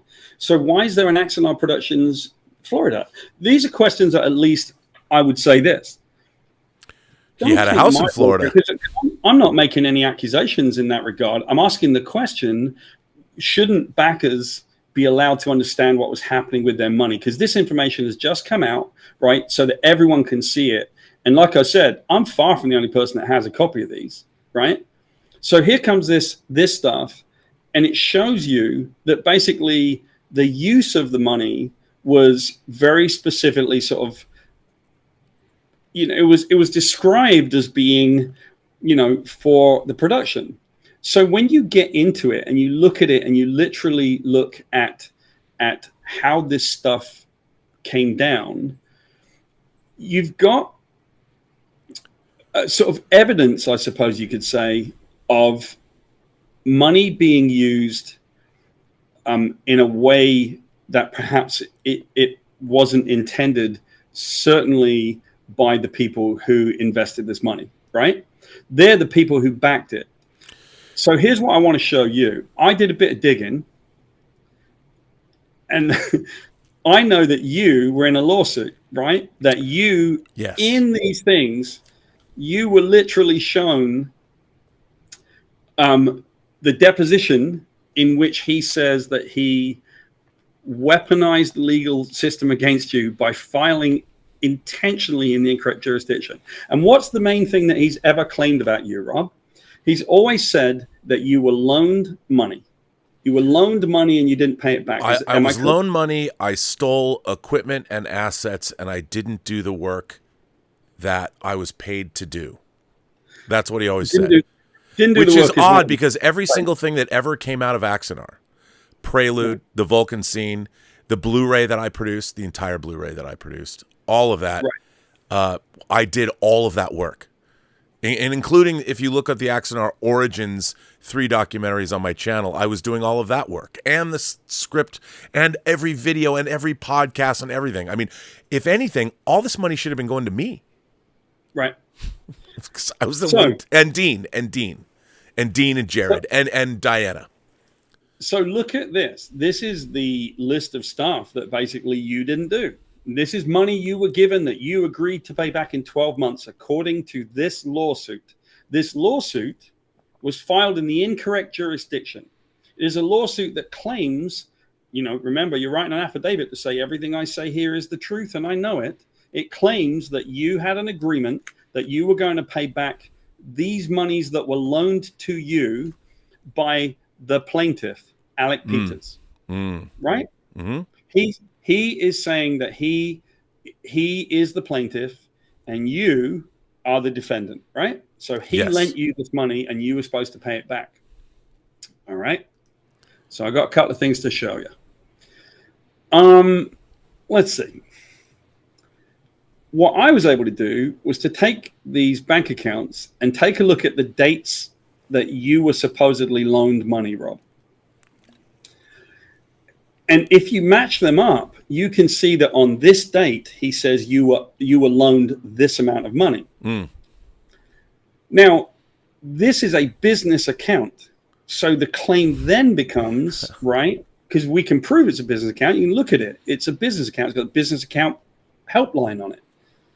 So he's now saying that he loaned you this money, but it was Axanar Productions that loaned you this money. It's a business that loaned you this money, even though he's repeatedly said he loaned you this money. Right. Right? All right. So what I'm going to bring up now is something that will let's bring this a business, up. by the way, I want to point out I'm working for. Doing Right. all kinds of work for. Someone that you're working for, and let me really bring that to the fore. This is one of his statements. He's in 28th of July, 2017. He's sort of yelling about people wanting the real financials, right? And he constantly says the real financials were submitted to the court. The real financials were reviewed by the Independent Financial Review Committee. It's all good. He's repeatedly said many times that that even CBS reviewed them and they couldn't find anything wrong with it, which could not be further from the truth. They found tons of things wrong with it, and that's why he was called back into a second deposition, right? I know you aren't professionals. You don't know how the law and tax code work. Let me explain it, etc. And he sort of yells, we submitted bulletproof financials, right? So you don't know anything. We did it fine. Here's the donor financials. Well, let's bring up one of these financials, shall we, Rob? Let's take a look at this one right here. This is one of the dates that he brought up. It is 11th of February, right? 2015. Yes. And he sued you because he loaned you personally this amount of money on that date. Mm-hmm. Now, what's fascinating about that is the transfer that is made to who right there? That's Ludovico Technique. That's my business. That's my production company that has existed since 2002. And when I work on a project, I am always paid through my loan out company. Not personally. A business pays a business. Does that sound like a personal loan to you, Rob? It does not. I mean, it sounds like every paycheck I've ever received over the last 21 years, I've received through my loan out company, Ludovico Technique. Here's another one. On March 9th, it's one of the ones that's listed in your lawsuit, that he loaned you $1,600. Now, he filed a lawsuit against you to recover this money that he supposedly loaned to you personally. And yet, the fact is that Axanar Productions paid Ludovico Technique $1,600 for the work that you did. In other words, I wonder if that was for the contest. I ran a contest to create the cover for the Prelude to Axanar Blu-ray. It's an incredible cover. It was so much fun to run that contest. That was in addition to producing the documentaries, producing the trailer. I recorded audio commentaries. I worked with the disc authoring, and he made over $100,000 on those discs. I wonder if it was payment for that. I don't know, but it certainly wasn't just given to me to do nothing. Well, it certainly wasn't what was claimed in the lawsuit, and what was claimed in the lawsuit, right? Hang on. What was claimed in the lawsuit was that you were loaned money. And what I'm showing you right there, after a bit of digging, is that you weren't loaned money. Your company was paid money by that company. Yes, so and I wish I had these. I wish I had these financials, because he came after me both in the state of California, and then the guy coming after me quit. But I still owe my lawyer, Torrin. I still owe him, I think, $10,000. Mm-hmm. And then my lawyers in Georgia. I mean, I have a family as well. And I don't have extra money. And this was a guy, here's the thing that was so galling. I did all this work. You can see it. You could buy it. The DVD and the Blu-ray exist. All the stuff that I was doing with Tobias. By the way, can I just put it as an aside? Tobias Richter, who I met working on this project, He later did work for me on Tango Shalom.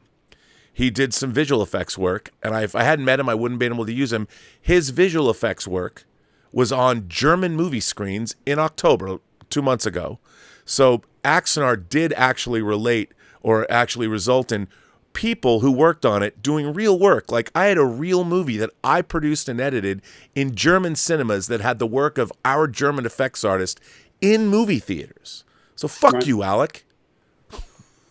I'm in a lawsuit. I'm not saying that. Well, I'm just saying, I mean, he said our little movie or whatever. I just want to say that I just did a project with Alex Bornstein, who writes the music for this YouTube show. But, I mean, Prelude to Axanar and Axanar, for me, resulted in a lot more work. As a matter of fact, Alex Bornstein, because of me, wrote the scores for 2 feature films, one of which I edited.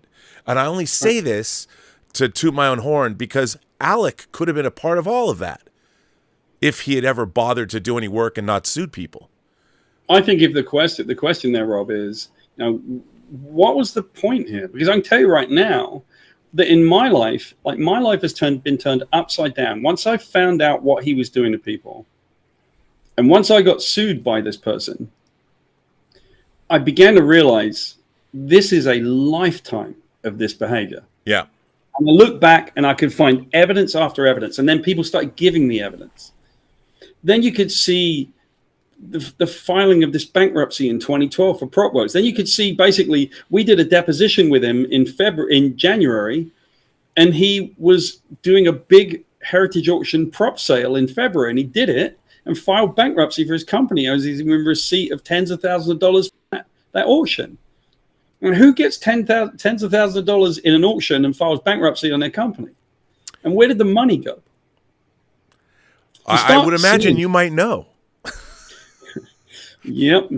And so you start seeing this stuff and you realize what's happening. I'm being sued by somebody who is clearly just trying to hurt me and hurt my family. Why did you get sued, Rob? You got sued in the wrong jurisdiction by an admission from this guy that he was trying to hit you in the wrong jurisdiction. So what I'd love to do, I know that I gave you some video clips. If you're cool with it, let's kind of queue up the things that happened through my deposition with him. Yes.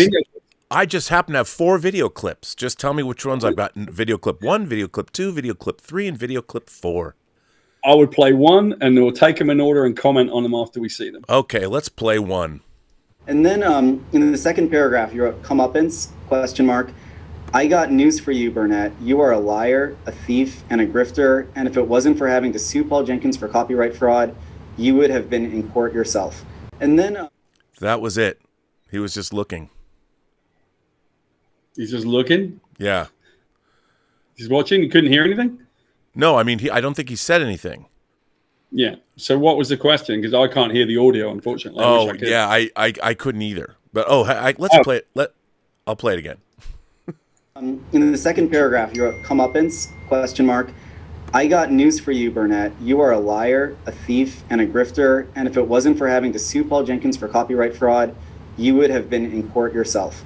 And then... oh, he says that I am a liar, a thief, and a grifter, and if he didn't have to sue Paul Jenkins, I would be in court myself. Right. So this is all about vexatious litigation. This is saying that if he wasn't suing me, he would be suing you in California court. And he trips up. There's this one thing that I just find to be like really fascinating. And where he trips up is in the next clip, I believe, where he kind of brags about it. And then he says, you know, if I didn't have to sue, you know, I'd rather do, and he does this quite periodically in his live streams. He's busy bragging and yelling at people, certainly yelling at me. And he's like, I'd rather sue Rob in California court for something that's, and he's about to say something that's real, is what he's about to say. And he stops himself from saying it, which is a habit of his. He gets that close to daring himself. So go ahead and play the second clip and you'll see how it shook out. All right. What are you referring to there? Well, if I hadn't had to sue Paul for copyright fraud... It's not a copyright case. I probably would have sued Rob Burnett for the money he stole from the donors. What are you referring to there? again, if he didn't have to sue you, he would sue me for the money I stole from the donors. Now, did you steal that money from donors, Rob? If your company was paid by his company, how could you have stolen that money? I don't know. Plus, I mean, the donors, I didn't go to the donors' houses, and I certainly didn't go to Alec's bank account and withdraw money. I mean, he paid, Axanar Productions paid my company, Ludovico Technique, a Clockwork Orange reference. Yeah. By the way, Ludovico Technique has actually produced a movie for Warner Brothers. Just want to point that out.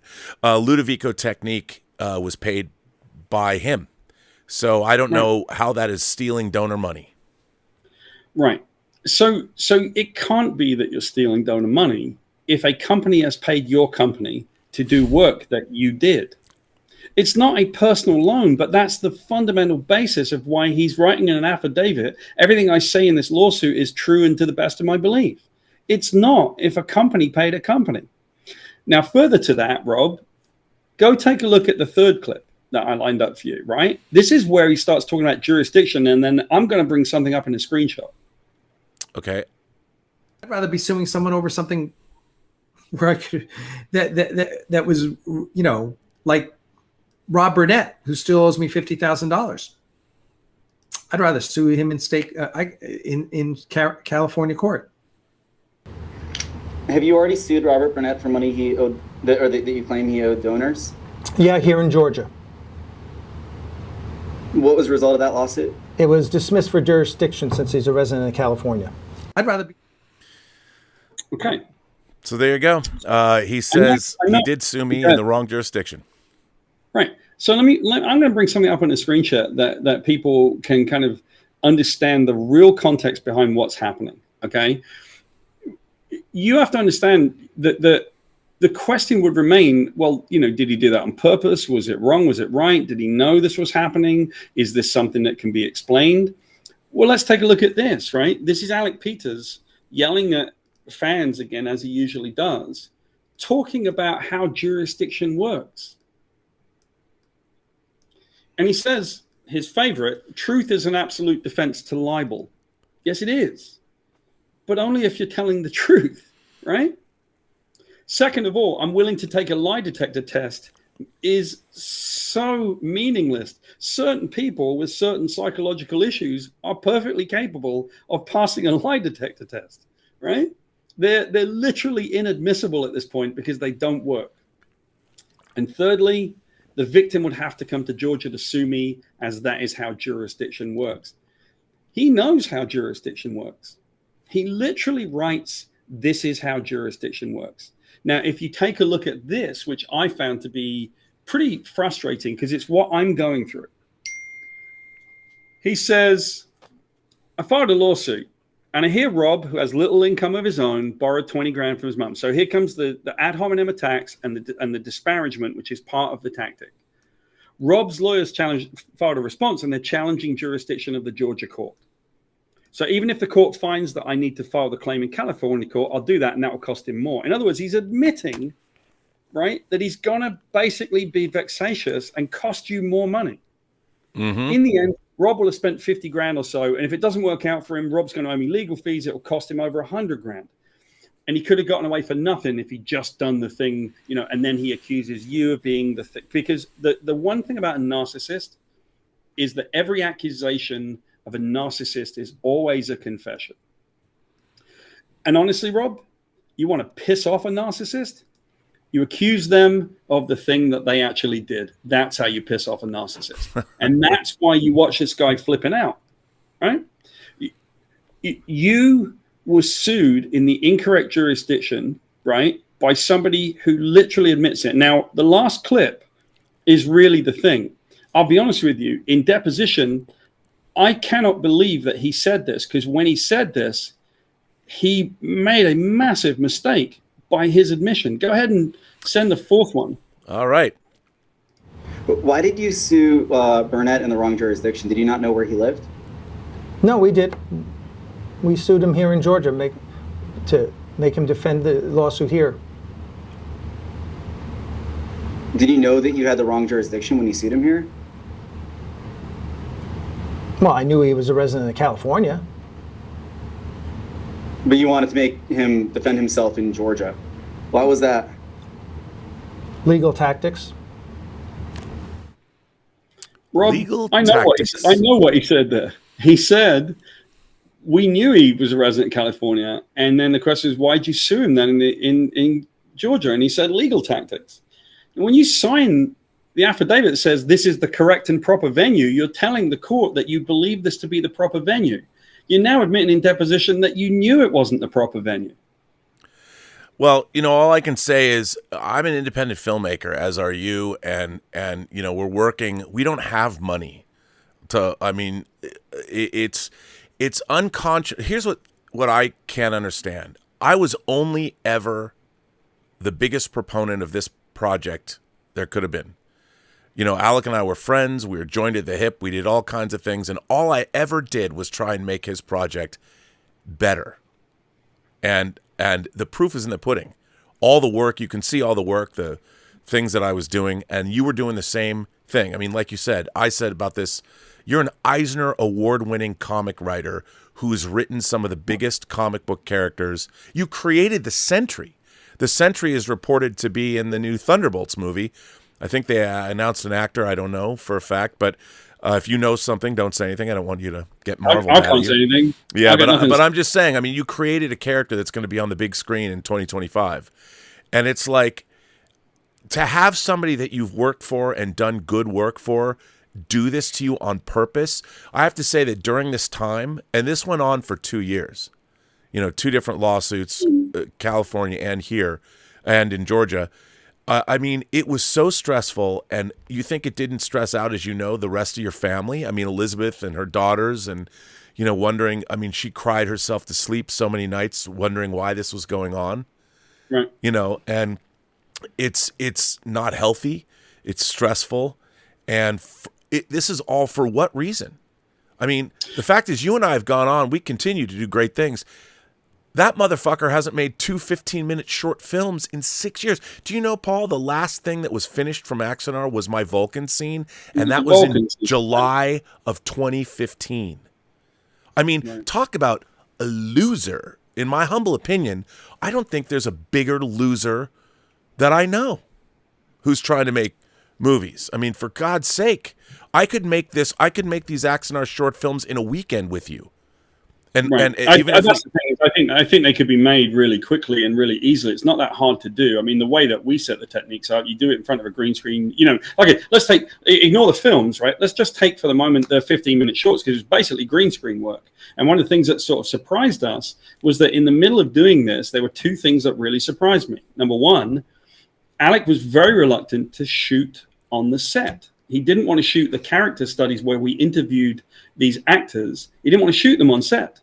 That to me was absurd. We had this beautiful set. It looked really good. Like, this thing's amazing. Why would we not shoot on set, right? How could you not shoot on that set? And I'm not sure what his thinking was, but he really didn't want Garth to be on the set speaking on the bridge of the USS Ares. I didn't understand it till I thought about it afterwards and went, it may be just like a sort of like a confidence thing, that it's really hard for him to think of himself with lights, camera, action, and a lot of people walking around a bigger set. A bit easier in front of a green screen, maybe. I don't know, right? But the second thing that was, that's pretty wild. But the second thing is that you've got a bunch of green screen stuff, and we set up a bunch of lights so that we made one of the scenes look like engineering in the most awesome way. It looked just like engineering, and it was still set on the bridge, right? We just filmed it a different way. We had actually 2 scenes that were set in engineering. One of the scenes that we shot was with a supposed mad kind of thing where one person was like a survivor of the Battle of Axanar, and they had really bad PTSD, right? And the actress that came in was fantastic. Just before she got on, I played her a personal message from a great friend of mine who's a triple amputee who survived his injuries in Iraq. And she was so primed. And she came on set. Everyone had goosebumps. We had a closed set, so no one was in her eye line. And then I interviewed her and talked to her with all this compassion. And she gave this performance that was so wonderful, even in the framework of not making this film. we had all these great performances, all this really good stuff. And it was in, it was one in engineering that looked just like engineering. And she tells this story of someone who died next door at the Battle of Axanar, and it feels real. It was what I was aiming for. And once he sued me, I was the worst director that ever lived, and I suck, and I don't know anything about filmmaking, and I'm an embarrassment to Look, you need to work out what's a self-evident truth. Right, sure. One of the most obvious self-evident truths is this, right? I haven't said a word. I've made one interview, I believe, maybe 2 interviews in 3 years. Sat there and watched someone screaming across the internet at me, and I'm finally in a place where I need to talk about this. Because I've paid I've been billed, I should say, because I haven't paid it all yet, $700,000 plus in this lawsuit. Why do I deserve that? That's my children's college fund. Yes. That's our savings. And what was my crime? I met this guy. That's literally my crime. And once he sued me, he asked, I want $310,000 from you. Yeah, I mean, what he's doing and what you've done, I mean, you've carried on. I can't stress enough. I mean, you have carried on this fight, and you're going to make sure that he's never able to do it again to anyone else. And, of course, we still need you. I mean, I would imagine we need to get you some help. And that's why we're running a crowdfunding campaign. And it's in the link of this description. If you'd like to donate to Paul's campaign, and I suggest doing so, you can donate in the description below, because you're still fighting the fight. Now, isn't it true that you're on the verge of being able to get Alec actually in for the first time into a courtroom? Right. So there's a thing that I kind of want to show you. I think it's worth seeing just for a minute or two. It's not really, It's a bit dense, and I think that it's not that much fun to look at. But that being said, I don't think that people realize just how capable this person is of weaponizing the legal and judicial system against somebody. He passed the bar exam in North Carolina, and he knows how to do this, right? Wasn't that in the 80s? It was in the 80s, but, he never practiced law. Never practiced law. As you could see from the video, he repeatedly states that he is a lawyer, and he makes legal threats. I have all of these folders of evidence, and the biggest folder I have is one called legal threats, because he makes so many threats of lawsuits against innocent people. So this is a thing that we filed recently, and it's basically in support of motion for sanctions and contempt, because he's violated court orders. He hasn't provided stuff in discovery. The first time that this discovery misconduct came up, we basically filed a motion to compel his discovery, and he filed 8 motions in response. 8. The judge said, "A pox on both your houses, stop this discovery argument." And we're like, we're just trying to get the materials in discovery. Now, this is a history with him. So we can see his prior history as a serial litigant. And I'm telling you, this page is a 220-page document of his discovery misconduct. Wow. That has, he was asked to provide his deficient stuff in February. And, actually I can go back, right? You're deficient in discovery. You're deficient in discovery in April. You're in 2022. And before then, you're deficient in February. You go to the special master meeting. You promise you'll give it to us. You're in depositions promising that you'll give us all this stuff. It goes on and on. Do we get any of it? None of it. Never disclosed the arbitration that was going on with CBS Paramount. Never gave us any of that stuff. All of this stuff is basically discovery misconduct. And this document is 220 pages long. Wow. With his discovery misconduct. Now, what I want people to understand is this, Rob, that, we can go, oh, that's a pain, or that guy's not very nice. Or you can realize what's really happening here. I decided to stand up to this guy because of the pain that he had caused so many people, and because of the pain that he was threatening to cause any number of other people. Rob, I've lost count of the amount of times that he says when he's finished with my lawsuit, he's coming back after you. Oh, yeah, I know. Well, we saw it tonight on the video. Right. He's coming back after Dean Newberry. He's got a bunch of other people. I've got lawsuit threats made to any number of people. Every time someone criticizes him, he says that's libel and it's actionable in a court of law. And if he juxtaposes that against I am a lawyer, what do you think people do? Now go back to the first story I told you. In 2012, a guy called him out in the props community and said, you're not allowed to file. You filed Chapter 7 bankruptcy. You can't sell products right after you do that. And he sued the guy. He sued them for defamation, which is his go-to. Once he sued that guy for defamation, the guy had to spend $20,000+ to defend himself, and Alec Peters was hit with a slap violation. He got hit with sanctions by the court in California, and he never paid the guy. And the guy shut up, Jason DeBoard, because he didn't want to talk about it anymore. In other words, Alec Peters definitely cooled that guy's First Amendment rights to criticize him. And the judge found in that guy's favor, but it didn't make any difference. You are talking about someone that knows how to weaponize a legal and judicial system and has done it against me and my family. He's done it against you, Rob, and he's threatening to do it loads and loads of people. And my request to everybody is this. I don't know how I'll ever recoup the money that I've had to pay so far and what I've been billed. We hope to, but I tell you this, I'm at a crossroads now. And I've said this to a lot of people, and it's what I wrote the other day. I'm heading towards a fork, I should say. And if I take the left fork, it means that he avoids court, which is exactly what he's been trying to do by obfuscating and hiding stuff in discovery and not providing materials. If he avoids court, he's going to win.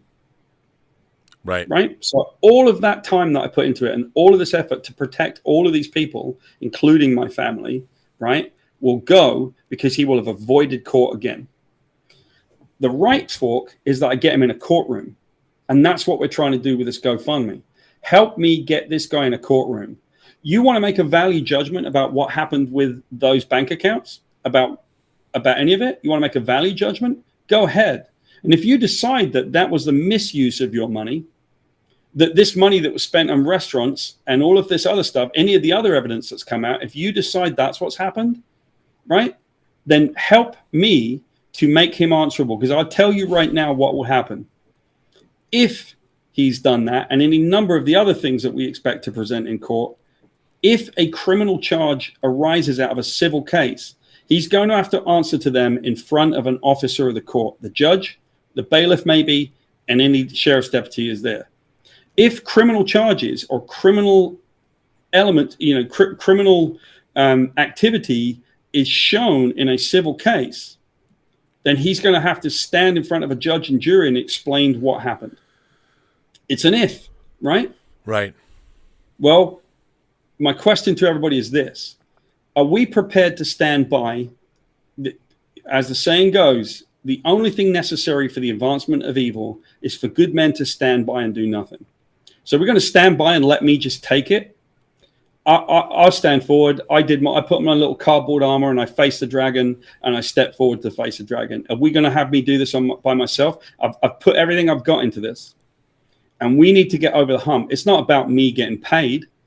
It's about my attorney getting paid so that we can get through this court case. And if we can get him into a court of law for the first time, then he can answer these questions, not to me, not to you, not to the public. He can answer it to a judge and a jury. So we have to ask ourselves collectively the question, is that what we want? No. We do not want him to do this again. And I mean, let me ask you this. Obviously, I think it's on people's minds. The arbitration with Paramount he's already been found that he owes Paramount $300,000 plus $8,000 a day in interest. That is ongoing, and that was delayed from December 8th. It was pushed to February of next year. So he's been incurring interest payments that whole time. So he's going to probably owe him $500,000. How is it that Alec, I mean, he's filing his own paperwork.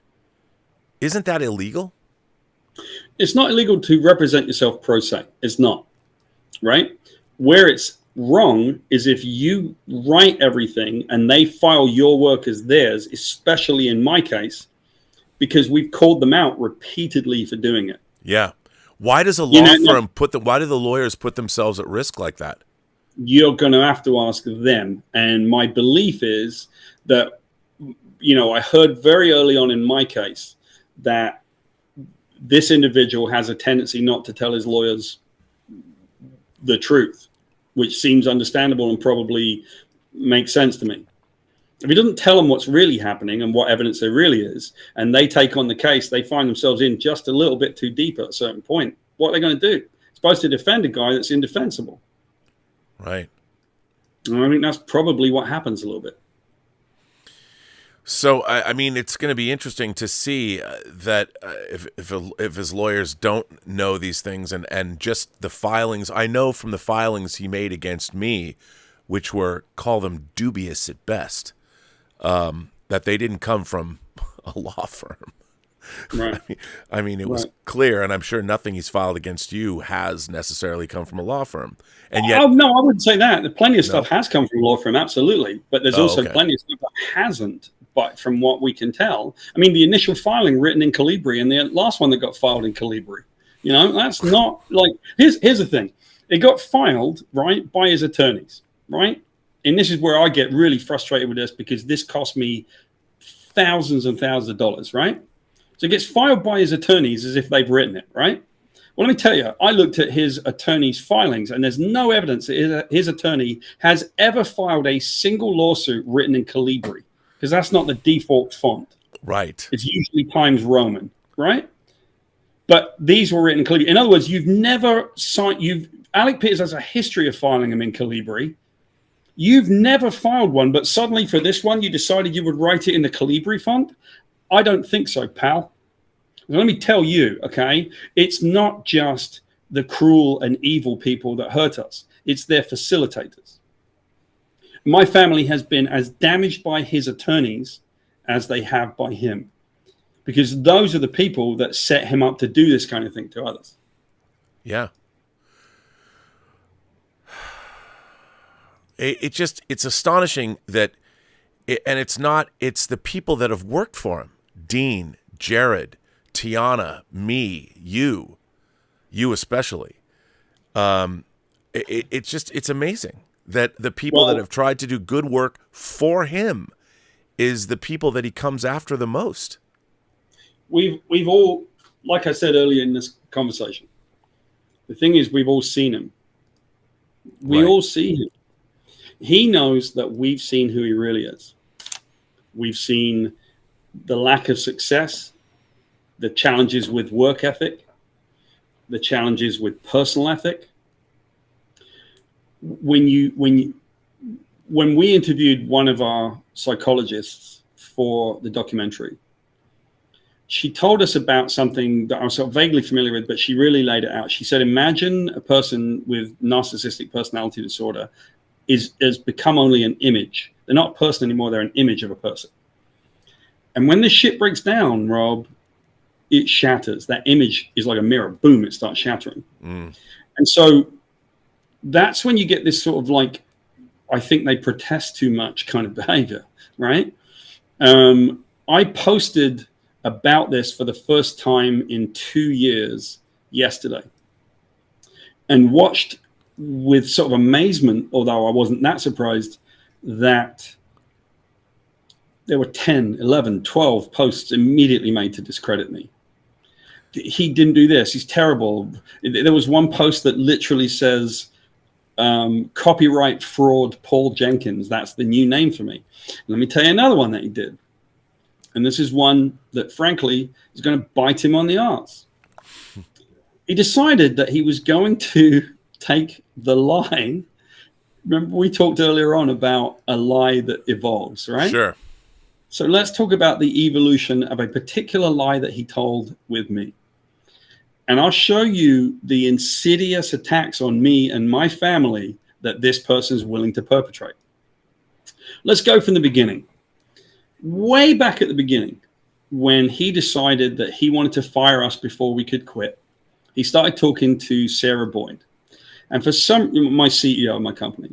And for some reason, he told her, well, Paul tried to get my girlfriend Crystal to break up with me. And Sarah called me and laughed. she said, the what? Because everyone that knows me knows there are two reasons why that didn't happen. Number one, I would never do anything like that because I just don't have that in me. I don't care about your relationship. And number two, I fucking categorically do not care about him and his girlfriend's relationship. I don't care about them, right? So no, of course I didn't try to break his girlfriend up with him. But here came, that's the initial lie, right? That's the first lie. But what he did was evolve it in such a way that it would piss people off and it would try to discredit me. And he's really overdone it. He started then by saying that was an inappropriate conversation. It was not an appropriate thing for me to say to her. Then he reported secondhand or third hand, Paul behaved inappropriately. So it went from an inappropriate conversation to behaving inappropriately to my girlfriend. Trying to establish a Me Too-esque narrative for you. Because he knows what it sounds like if Paul Jenkins behaved inappropriately towards my girlfriend. And lo and behold, what did some of the people on his circle say? He did what now? That creep did something inappropriate to your girlfriend? No, because it started with a lie. It never happened. Right? It didn't happen. And it's sort of like the thing that you know is capable of doing. There's no way of proving it didn't happen. He can't prove that it did. I can't prove that it didn't. Anyone that knows me know there's no way that that happened. But it evolves. Well, inappropriate behavior. He was fired for inappropriate behavior, not doing any work and filing a false copyright. He committed fraud. And so these things suddenly escalate.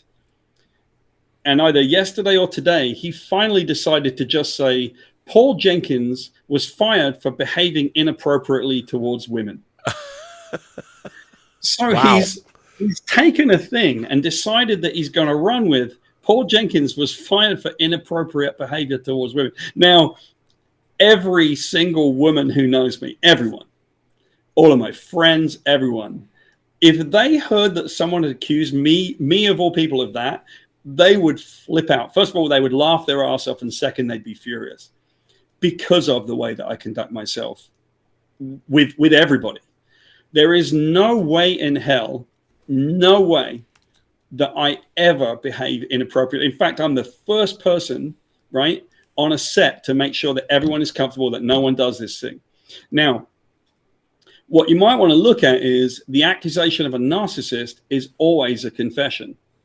And everyone can take from that what they will. But the idea that me, in my professional capacity, I do this for a living, right? This guy hasn't had a job in years, and I do this for a living. So the idea that he would kind of intimate and then change it and then move the narrative around so that Paul Jenkins was fired for inappropriate behavior towards women. Okay, man, you get on with your bad self there. I hope that works out for you, because it's not going to. Right. Well, wow. Well, so what is the end game here? There's only one end game, Rob, and you know it as well as I do. So far, the cheating and the discovery misconduct has cost me hundreds and hundreds of thousands of dollars. Right. And we're right at the end game. If I get him... Oh, wait. Paul will come back. Here we go again. Yeah, that was but you know, it's okay. Let you on. Okay, now if I take the left fork, he avoids court and he wins. And I'm out of money, right? I've got to raise money now on the GoFundMe. I want everybody to work out if we can all come together. And you know, it's not just a matter of people watching this donating, although of course it's appreciated. The question that we must ask ourselves: are we going to allow this to happen as a society? Are we going to start doing this? Creators like myself are constantly under attack. Rob, you've been attacked by this individual. Yes, twice. We know plenty of people who've been attacked, right? You've been attacked twice, and he's threatening to do it again. We have people that have become friends of mine because they've been attacked. I have people that I see in like the Axanar Monitor group who just basically donated money, and what they want to know is what happened to it. Well, guess what? You're finding out what happened to it. Yeah. In large part, they're finding out because of the work that I've done. They're finding out because, and they're going to find out more. All that everybody should want is for a person like this to be in a court, in front of a judge and a jury. And that's the end game here. Get him in front of a judge and a jury. Yeah, I mean, I think that obviously that's what we all want. I mean, I would love to see that only because, you know, you have evidence of actual. I mean, I get it's not for me to say whether it was criminal behavior or not, but I would assume that there's enough questionable things here between where money went and where it was put away and charitable contributions to charitable companies. I mean, I don't know all the ins and outs of that, but it would be interesting to see him in a courtroom. The way he gives depositions is unbelievable, and to see him in a courtroom try and purport or try and perpetuate these fallacies and falsehoods would be something to see indeed. Yeah, because I think, you know, don't take my word for it. I don't have an accusation to make, really. I Right. do, and I'll make them in court. The question's going to be this, right? The question is going to be not what's Paul Jenkins' accusation against Alec Peters, because that's meaningless. That's actually what he aims for. He aims for a false equivalency, right? He wants there to be a false equivalency. Oh, well, we're never going to know who told the truth between Paul and Alec. That's not the case. It's a drive-by shooting. You know who did it, and you know who's doing it. It's pretty obvious. It's right in front of your face. You want to guess who's doing it? Why don't you go read these bank statements and stuff like that? Why don't you look at the filings in the courtroom? Then you can work out who the aggressor is, right? Sure. So this never needs to happen to anybody again, Rob. And the question will be not, did I make an accusation? Well, I haven't said anything. I mean, he's made accusations against me for 3 years. He literally just accused me of inappropriate behavior towards women, which is like, you can see, I'm not even upset about it because it is the funniest thing. It's like, okay. Well, he's been accusing me of all kinds of things for the last 6 years. I mean, it's literally been since I haven't worked on the project since I officially resigned in November of 2017. And ever since I did that, you know, it's been one accusation after the next. And you know what's really interesting for me? It's just galling. He hasn't even really come out and mentioned any of the work that I've done since he used to sing my praises all the time. But when he started, like with you, then he turns on you and then says all this horrible stuff. Right. And, he sung my praises repeatedly. Paul is a breath of fresh air. Paul's a professional. The other ones weren't. I used to tell him, don't do that. Like, let's not do any of that. Let's just do what we do. Stay quiet. Don't say anything online. Please don't say anything online. Now, I also know another thing that's probably an aspect of the problem. Okay, I'm going to kind of go with a bit more testosterone here, Rob. You know, I don't really do much testosterone. You probably don't do it that much. But let's kind of imagine that you're standing around with the guys, right? Oh, yeah. So there's 5 of you standing around. You're all having a beer and you're shooting the shit. And one of your mates tells you that they're the alpha male. The other 4 guys immediately know who the alpha male is not. It's the guy who says he's the alpha male. Right? Because alpha males don't have to say they are. They don't have to say it. Everybody knows who is the alpha male, right? And whether or not there's actually even truth to the whole alpha male and wolves thing anyway, they recently discredited that. But the idea is basically when you say you're the alpha male, you're trying to prove something, right? And so listening to this guy talking about himself being an alpha, I'm an alpha male, right? That stuff is self-evident truth. We all know who the alpha male is not. And so in my situation, what happened was that people saw the respect that I had for people, the kindness that I show on set. Like, here's an example. Working on set, one of the things I love to do is to thank everyone working in Crafty. Sure. I find, I'll get people to come up and they're a bit nervous. I'll say, you call action. Go on, have fun, right? Just yell action really loud. And they love it. It's fun, man. Filmmaking, especially for a fan film, is fun, right? And so I conduct myself really well. People really like me personally very much. I'm usually really, really kind to people, I believe, right? And so you've got someone who, in a sense, used to have to report to me because I told him, we're leaving if you can't stop behaving badly. So every so often he would send me an email and say, hey, I didn't get in a fight this week. Isn't that good? He's like seeking my approval for not yelling at somebody on the internet. And I would say, yeah, it's good, right? Let's Let's keep it up. And I think a person like him, realizing the true dynamic of that production and realizing where the respect lay, it probably, in hindsight, absolutely blew him to pieces. And so his level of venom and hatred towards me is primarily guided by psychology. It's not guided by anything that happened. It's guided by a psychological problem. And, you know, as much as he's been unfair to you, Rob, he was at least unfair to you about what seemed like a transaction. At least there was a monetary transaction between you. The same is true of almost everybody else. But he made a mistake with me because there was no monetary transaction of any kind. Right. I didn't get paid. I just volunteered and helped.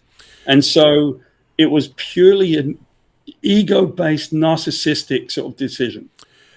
Listen, there's a couple of questions that have come in. First of all, our friend Bill Waters became a member of the channel. Thanks, Bill. 1001 Johnny sent in a super sticker. Joe Panora has a question. Says, are you still contending with the consequences of Alec Peters' deceptive portrayals, falsehoods, and slanders? And is there anything you can do to address the situation and set things right?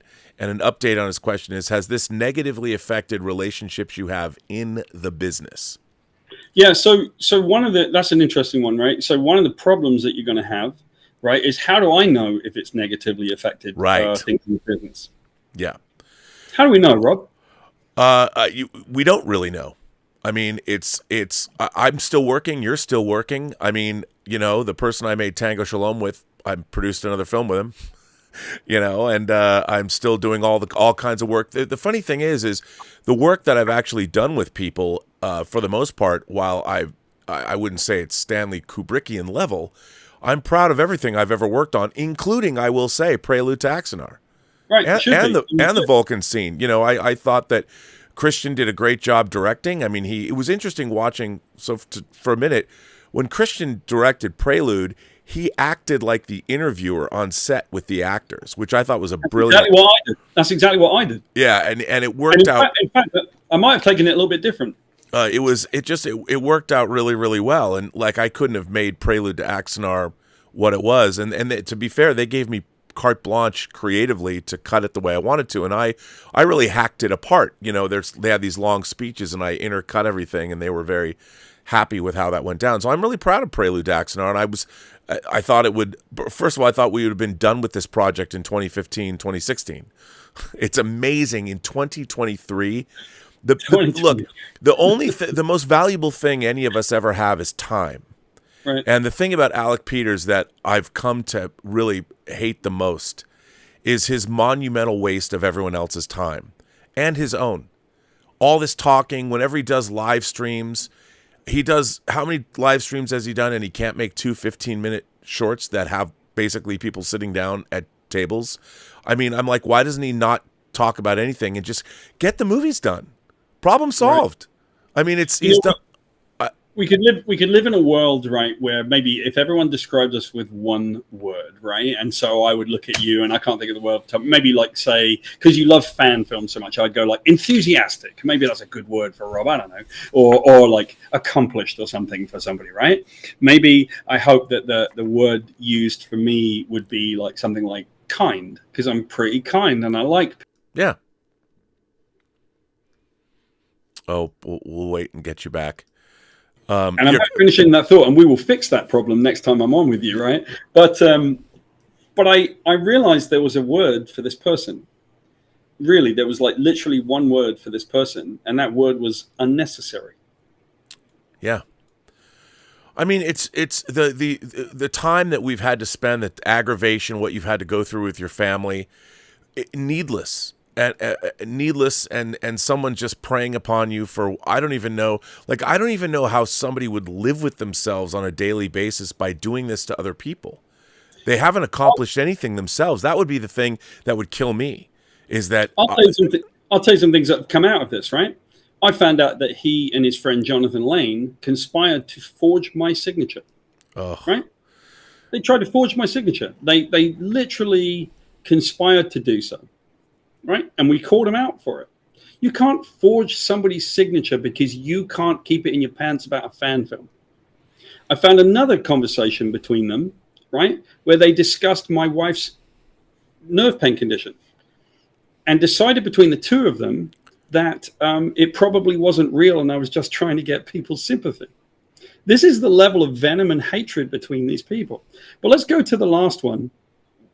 At one point, a comment made about me by this person who says, and I'm sort of like paraphrasing and quoting here, "I wish he would die of cancer." Now, why would you do that, right? Like, why would you ever say? And so what happened was I went back into my conversations about Alec Peters from before the lawsuit. And people would call me up and they would complain about Alec. They would say, Alec Peters did this, Alec Peters did that. And I would almost always say, yeah, I think Alec has some mental health issues that are really, he's struggling with. In other words, I was kind to this guy and gave him the benefit of the doubt, even despite his behavior.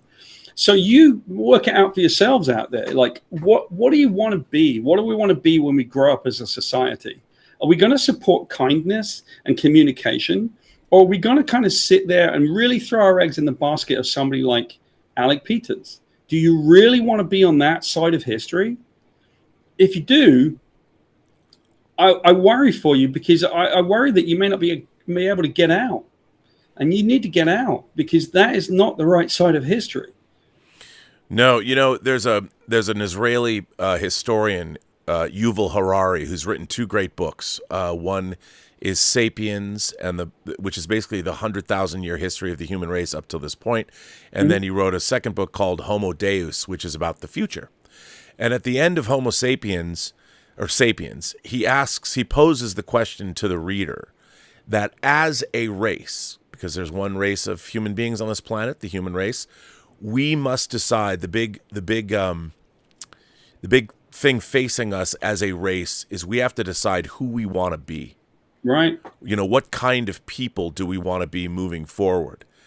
And I've seen in the last 10 years I think an overall regression in our species on every level. With our technological advancements, it's been incredible, but in a lot of other ways we've regressed. And ever since I read those two books, I almost every morning I get up and I ask myself, well, what kind of person do I want to be?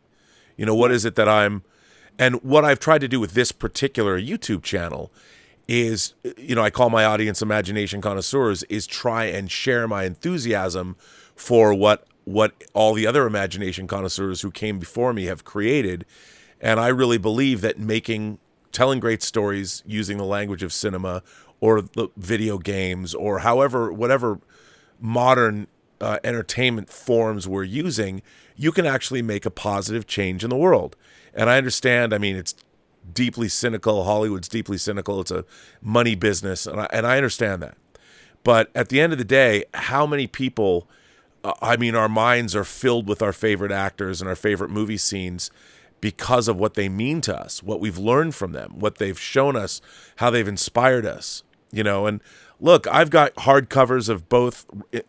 My Marvel hardcovers are on this third. You can see I'm completely surrounded by Marvel omnibuses and hardcovers, some of which are your work, you know. And before I met you, I think when Rob introduced us, I think Wolverine Origins had already come out, you know. Yeah. And I really loved that story. And, you know, meeting you was a thrill, because if I identify with something that an artist has created in whatever medium, I feel a certain kinship. You know, it's like we are simpatico in terms of our belief system. We are fellow travelers in this lifetime, and to read someone's work, I can tell if we are simpatico.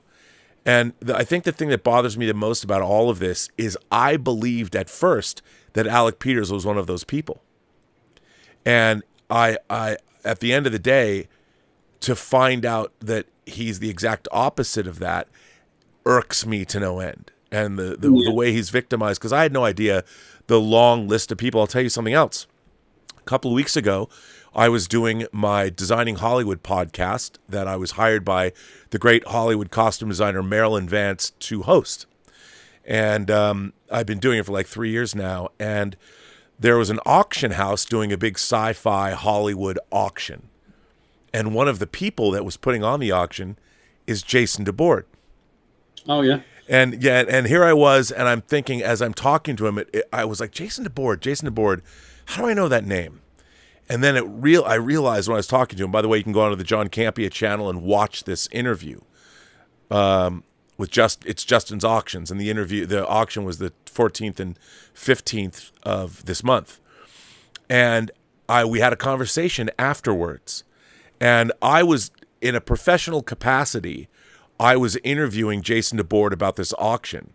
But afterwards, off camera, I got to talk to him about Alec Peters. So Jason DeBoard, 12 years after the fact, you know, what Alec Peters has done ripples through the professional world. And he's always disparagingly talking about us. But in actuality, the reverse is true. In the professional world, in Hollywood, where people are dealing with big, big money, Alec Peters is the one whose reputation is in tatters. Yeah, and that's the thing. If you look at my career and just, it's not necessarily about my career and success, but I've had some, and it's been pretty profound, and it's made a lot of money for a lot of people.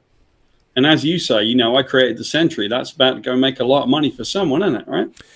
So yep. You look at that accomplishment, and then what I really care about is whether or not we are kind, whether we're good to each other, whether we will help each other up, right?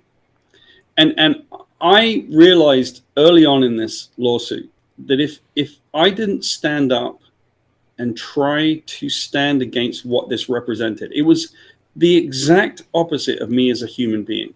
Everything that was happening was the opposite of me. And everything that I stood for, and that especially included kindness towards creative people and fans especially, right? My whole career, I've been the first to arrive at a signing and the last to leave. Some fan tries to buy me a drink at a convention. I say, thank you, I appreciate it. Let me buy you one, because after all, you pay my wages, right? It's just a way I conduct myself. And I've always been like that. When I did the origin of Wolverine, I had a Beatles moment at one point in a bar in San Diego Comic-Con because two people wanted my attention, and they ripped my shirt and people were screaming at me, right? I've had that level of sort of attention, and I don't care for it, and I don't need it, right? I'm just as we all meet each other on eye level.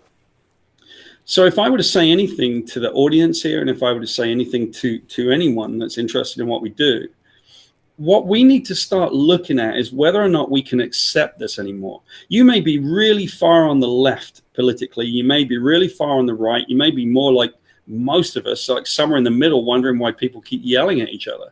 But the fact is that, you know, we're being divided by this type of person. And creators like me and like you, Rob, are being attacked by people like this because it's open season on us as creators. Yeah. Is this what we want our society to be? And if you don't want it to be that, then help me get this guy in a court of law. And send a message to people like this to say, this is enough. It's not acceptable. It doesn't matter about politics, has nothing to do with this. It doesn't matter about like what we believe or what society does. This is to do with whether or not we're going to allow cruel, evil, contemptible people to hurt innocent families by weaponizing the law against them.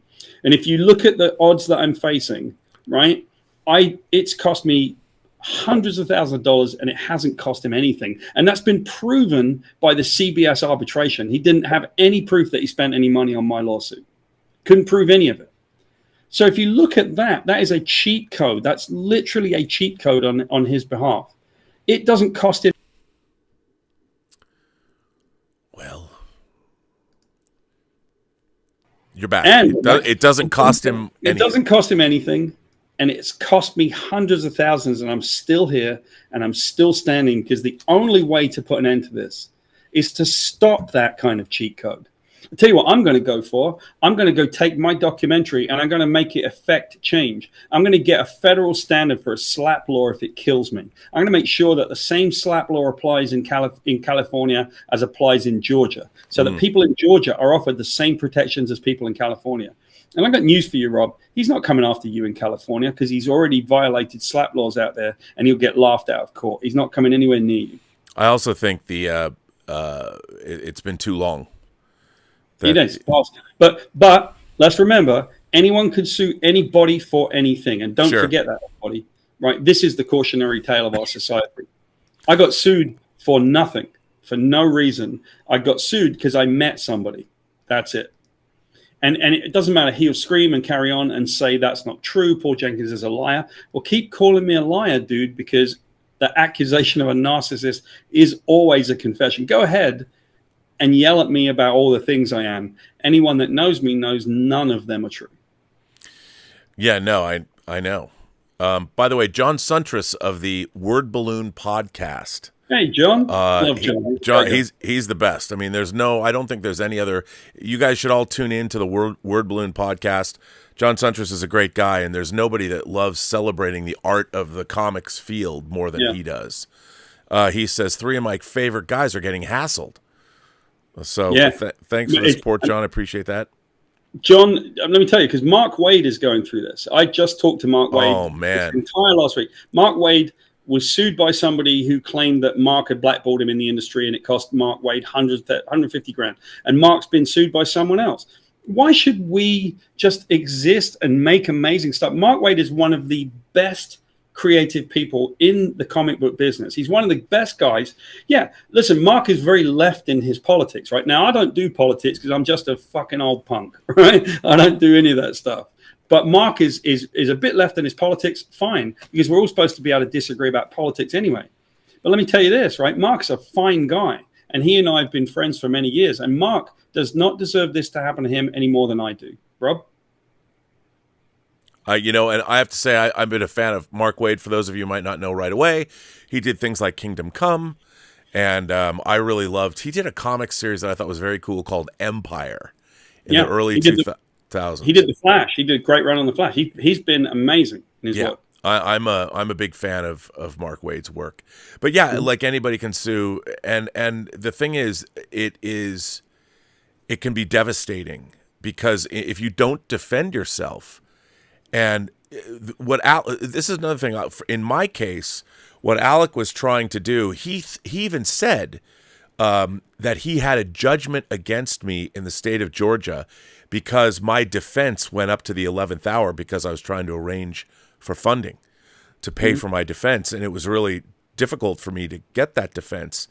And so he was telling people that he had a judgment against me before it had happened. Right. I mean, he was out there trying to, I don't know what he was trying to do, make me look bad. It turned out I was able to mount a legal defense in Georgia, which cost tens of thousands of dollars that I did not have, that I'm still paying off, and was able to defend against him. But what he was trying to do is he sues me in Georgia court. Whether it's right or wrong, if I don't defend myself, he gets an automatic this is his MO. He gets an automatic judgment against me, which means I would owe him money because I didn't show up to court. I didn't defend myself. That's one of the cheat codes, right? So basically, if you can't defend, you have to defend yourself. You have to defend yourself. It's way cheaper to file the lawsuit than it is to basically defend one, right? So if you don't defend yourself, it becomes a default judgment, and suddenly you owe him the money that he says you owe him. And that's why, suddenly I would owe him $50,000 because I haven't gone to court and proved. Here's another thing. I didn't know, until I've seen these bank accounts, my lawyer here, when he was trying to go after me in California, if my lawyer knew that the money was received, I don't know why I didn't think about this, but to show that his company paid my company because I was working for him. I mean, this whole thing about why was it everyone else got paid for Prelude, but I was a volunteer?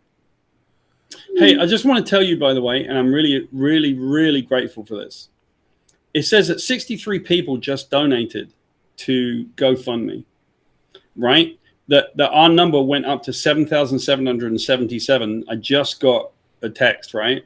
So it started the day at 3,500, something like that. And I just want to say that I really appreciate it for a reason that might not be what you think. Yeah, man, I may never get back the money that I've had to spend on this, and I may just be the guy in the cardboard armor and with a wooden sword that's going after the dragon, right? And that's too bad for me. But what this tells me, right, is that people do realize that we need to come together collectively to stop this kind of thing from happening, Rob. And I'm beginning to see evidence of it tonight. And I really hope that people take one thing from this as they're watching this show and as they're donating, which is so appreciated. what they can take from it is this. If it means something to you, go tell somebody else and ask them to make it mean something to them, and have them tell somebody, because we collectively can beat bullies like this. We can stop this crap from happening to people like me. It's not defending me anymore. It's defending our society. It's defending our civilization and stopping us from allowing people like this to weaponize the internet and to weaponize fandom especially. And I think I want to kind of, as we wind down, I want to kind of leave you guys with one thing that struck me early on. I'm not a lifetime Star Trek fan, but I love Star Trek in some ways. You know, I grew up watching it, and, you know, I remember sitting with my grandparents when the TV show would come on, the old one, and we'd always guess where the ship was coming from at the beginning of the show, you know, and then, you know, Captain Kirk would like find a girlfriend somewhere. And my grandmother would always look a bit embarrassed and stuff like that, right? It was really cool. And I was early on in this experience and watching the venom and the hatred and the sheer level of just cruelty, because it amazed me how cruel this stuff was. And I talked to somebody who was in the Axanar Monitor group about this. And I said, you know what makes me so sad is that you're a lifetime fan of Star Trek. And right now, it's like it's been ruined for you. And I don't want that, right? Why should these people come in and ruin the things that we love? Let's stand up even against that, because it's just not right. I've been doing that in a different kind of a way, as people who watch this channel know. The people that are actually making Star Trek, but that's a different story for a different day. I do want to say that Brett Allred, to speak on that, sends in a $20 super chat and says, I just wanted to thank you both for your efforts on Prelude, Axanar, and Axanar. It recaptured a feel of Star Trek I've missed for nearly 2 decades, so thank you for that gift. Sorry how it turned out. Peace and long life to you both. Yes, thank you for that, Brett. I appreciate that. Thank you. But yeah, I mean, all we can do is go forward, and you have to fight the evil where you can fight the evil, you know, and it blows me away that I first worked on this project 9.5 years ago. Right. I mean, to be honest, in March of 2014, in March of 2014, that will mark the 10-year anniversary of the first crowdfunding campaign for Prelude. Yeah. I mean, I just can't believe, and that the last thing that was ever made that was finished from Axanar was in 2015, and Alec Peters is still bitching and moaning and complaining. It's like, dude, where's your movies? You know, it doesn't matter what anybody says. At the end of the day, he spent more time suing people. That's how he's made his living. You know, legal attacks on people, and I'm just like, what kind of a life is that? You know, if there is an afterlife, someone's going to say, you know, you're on this planet for such a brief period of time, and what a waste of a life. Told you the word is unnecessary, right? Unnecessary. Thing is unnecessary, and we asked him in his deposition, well, tell us about your employment. He didn't have any. He hasn't worked. He hasn't had any real employment since I've known him. I mean, So I work my ass off, Rob. I work 3 jobs all the time, and I stare at the ceiling sometimes trying to work out how I will get through this thing. I stare at the ceiling wondering about all the money that I've had to put into this thing and wondering how I'm ever going to get it back, right? I've got a family to protect, and we've lost so much, right? And you look at that and you think, this is a guy that doesn't even have a job and doesn't work, right? And there's those of us who work like our faces off, and it's something that's a problem almost for me. I have to do this work this way because I don't have any choice. I've got to work 2 or 3 jobs at a time. Me too. I'm trying to live, right? Yeah. Yep. And so, you know, that sheer level of inequity is wrong. And the idea that someone can cheat code and weaponize the legal and judicial system against anybody else is wrong. You need to add up the sort of the checks and balances, right? Is this wrong? Yes. Is this wrong? Yeah. Well, there's a massive pile of wrong in all of this, and there's a massive pile of right. And at a certain point, then it becomes a self-evident truth. It's right versus wrong.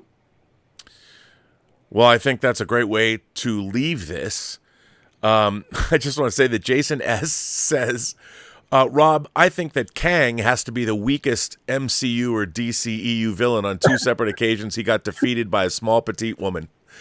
Well, Jason, you're not wrong there, sir. And way to be relevant, Jason. I want to say he probably wasn't into the show, but when he sent that in, but I do want to. Hey, he sent in a tip, and I want to thank him for that. And Jonathan Majors has been fired by Disney, and you know, I don't think they ever got a handle on the Kang storyline. I mean, so we'll see. But thank you for that, and I want to thank you, Paul, for sharing your revelations. I know you have many more revelations that you just shared the tip of an iceberg that is ginormous. Well, let's do this, Rob. I got more to share with you, my friend. And here's what I think people would be really interested in. Next time, right, I'm going to share a revelation that will blow people's minds. And let me tell you something. I'm not the only person that knows this revelation. It's not like it's something that's in my lawsuit. I'm just going to show you what you didn't know. And when you realize this about these people, that's when I think it's really going to start hitting home. This is not about a person attacking a person, which is what they're looking for. This is about a lifetime of this behavior and weaponizing poor behavior against innocent people. So next time I come on, mate, I got a big one for you, and you and I will have a fantastic conversation. I can't. I don't know what you're alluding to, but I can't wait to hear about it. And when would the next time be? I mean, we've got Christmas next week. So maybe we should wait till after the first of the year, or maybe not. Just after the first year, maybe we can do Christmas. I would say this. I know that everybody watching tonight, and I really appreciate it, we just went over $8,900, which is my God, just fantastic. And I'm almost a quarter of the way. What it's doing the green bar effect. It's making the green bar rise. And my friends in the industry are now starting to do it. I guess Bill Sienkiewicz, who's a great friend of mine. I've known him for many, many years. I edited him on Big Numbers with Alan Moore. So I've got some long time things with Bill. Boy, that you know what? That's one of the great. I wish I have the two issues that came out. Do you want to see something cool? But I would. If there's one thing, first of all, Bill Sienkiewicz is one of my absolute favorite comic artists. I've interviewed him on this channel. You talk to everybody for a second. I'll be back in 1 minute.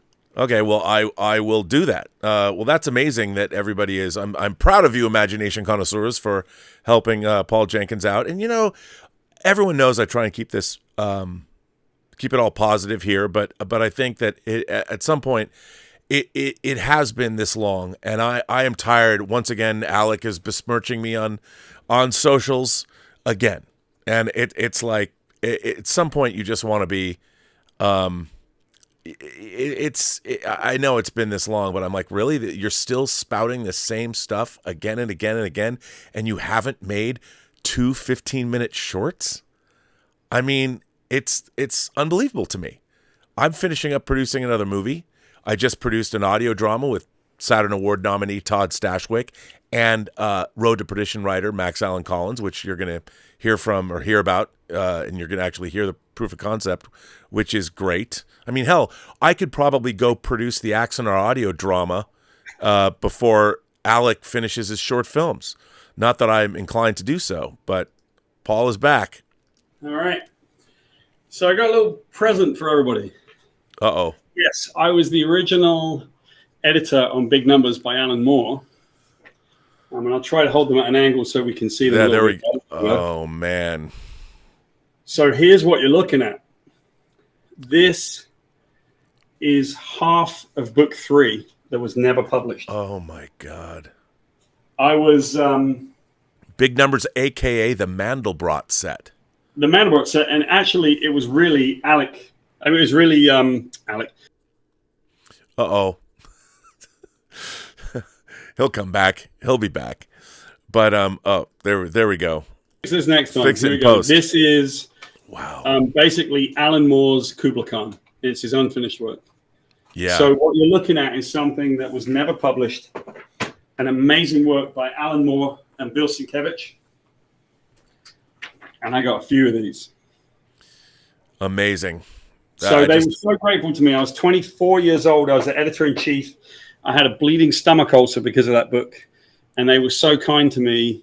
Alan and Kevin Eastman, basically, after the project fell down, gifted me those pages. Amazing. Yeah. I read Alan Moore's book Jerusalem. Pretty staggering work. Yeah. And he recently put out a book of short stories and essays that I have. I mean, I'm a huge Alan Moore fan. You know, I've got his absolute versions of his Swamp Thing run. I mean, it's so funny that they released Miracle Man, his Miracle Man, the 16 issues of Miracle Man, and Marvel released it in an omnibus edition. But because Alan Moore's Alan Moore, it says on the cover by the original writer. You know, because of I just love that Alan Moore is like, yeah, I don't want any money from Watchmen or anything like Dave Gibbons, you take the money. I mean, he's truly an iconoclast. I love Alan Moore. He is, and he was very kind to me when I was young, and Alan Moore is the reason that I became a writer.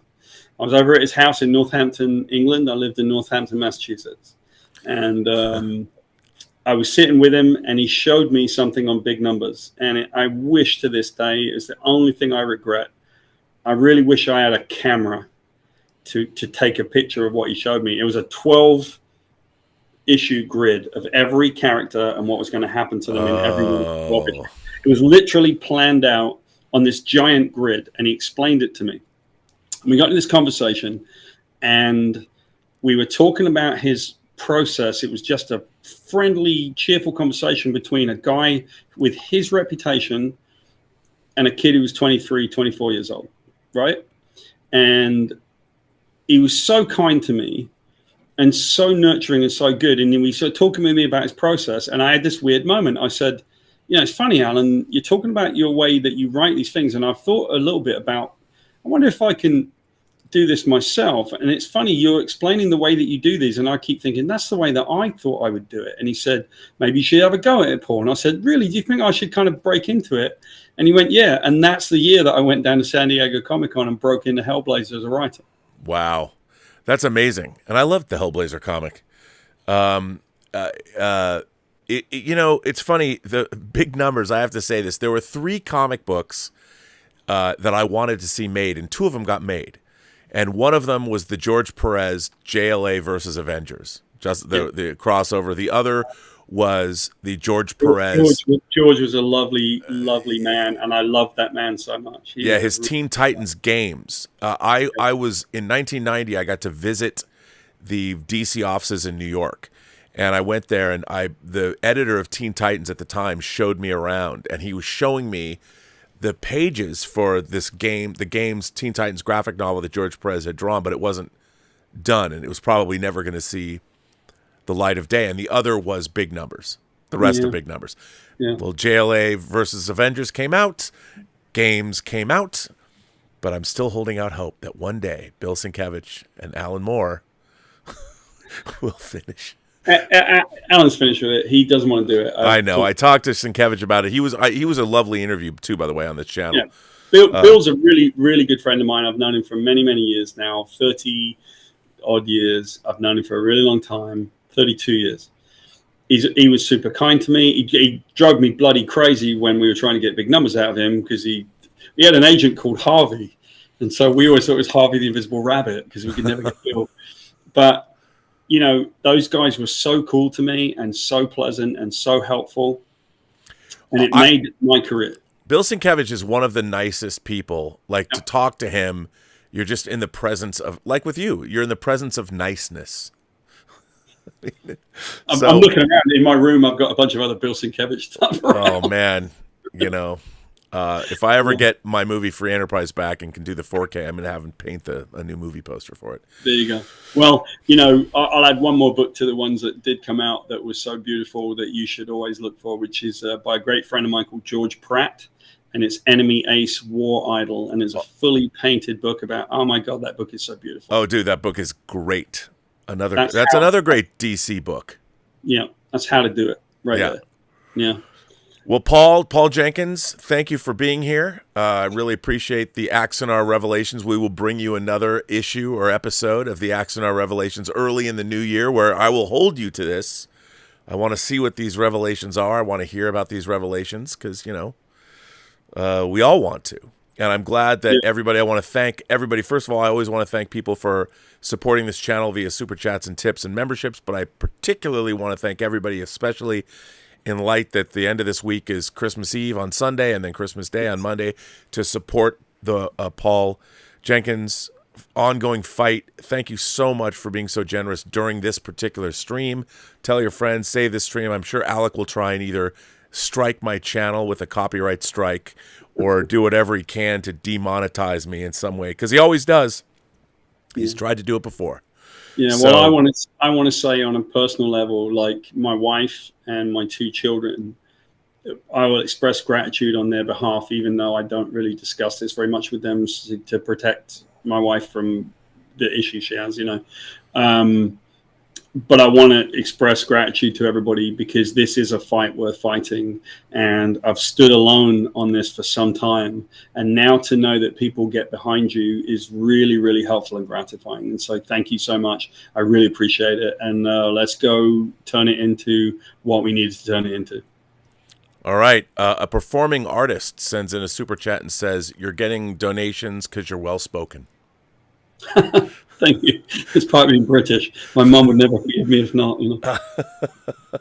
Well, thanks, everybody. And we will see you. Well, I always say this, Paul, at the end of every show. Every person you meet has a story to tell that you have yet to hear.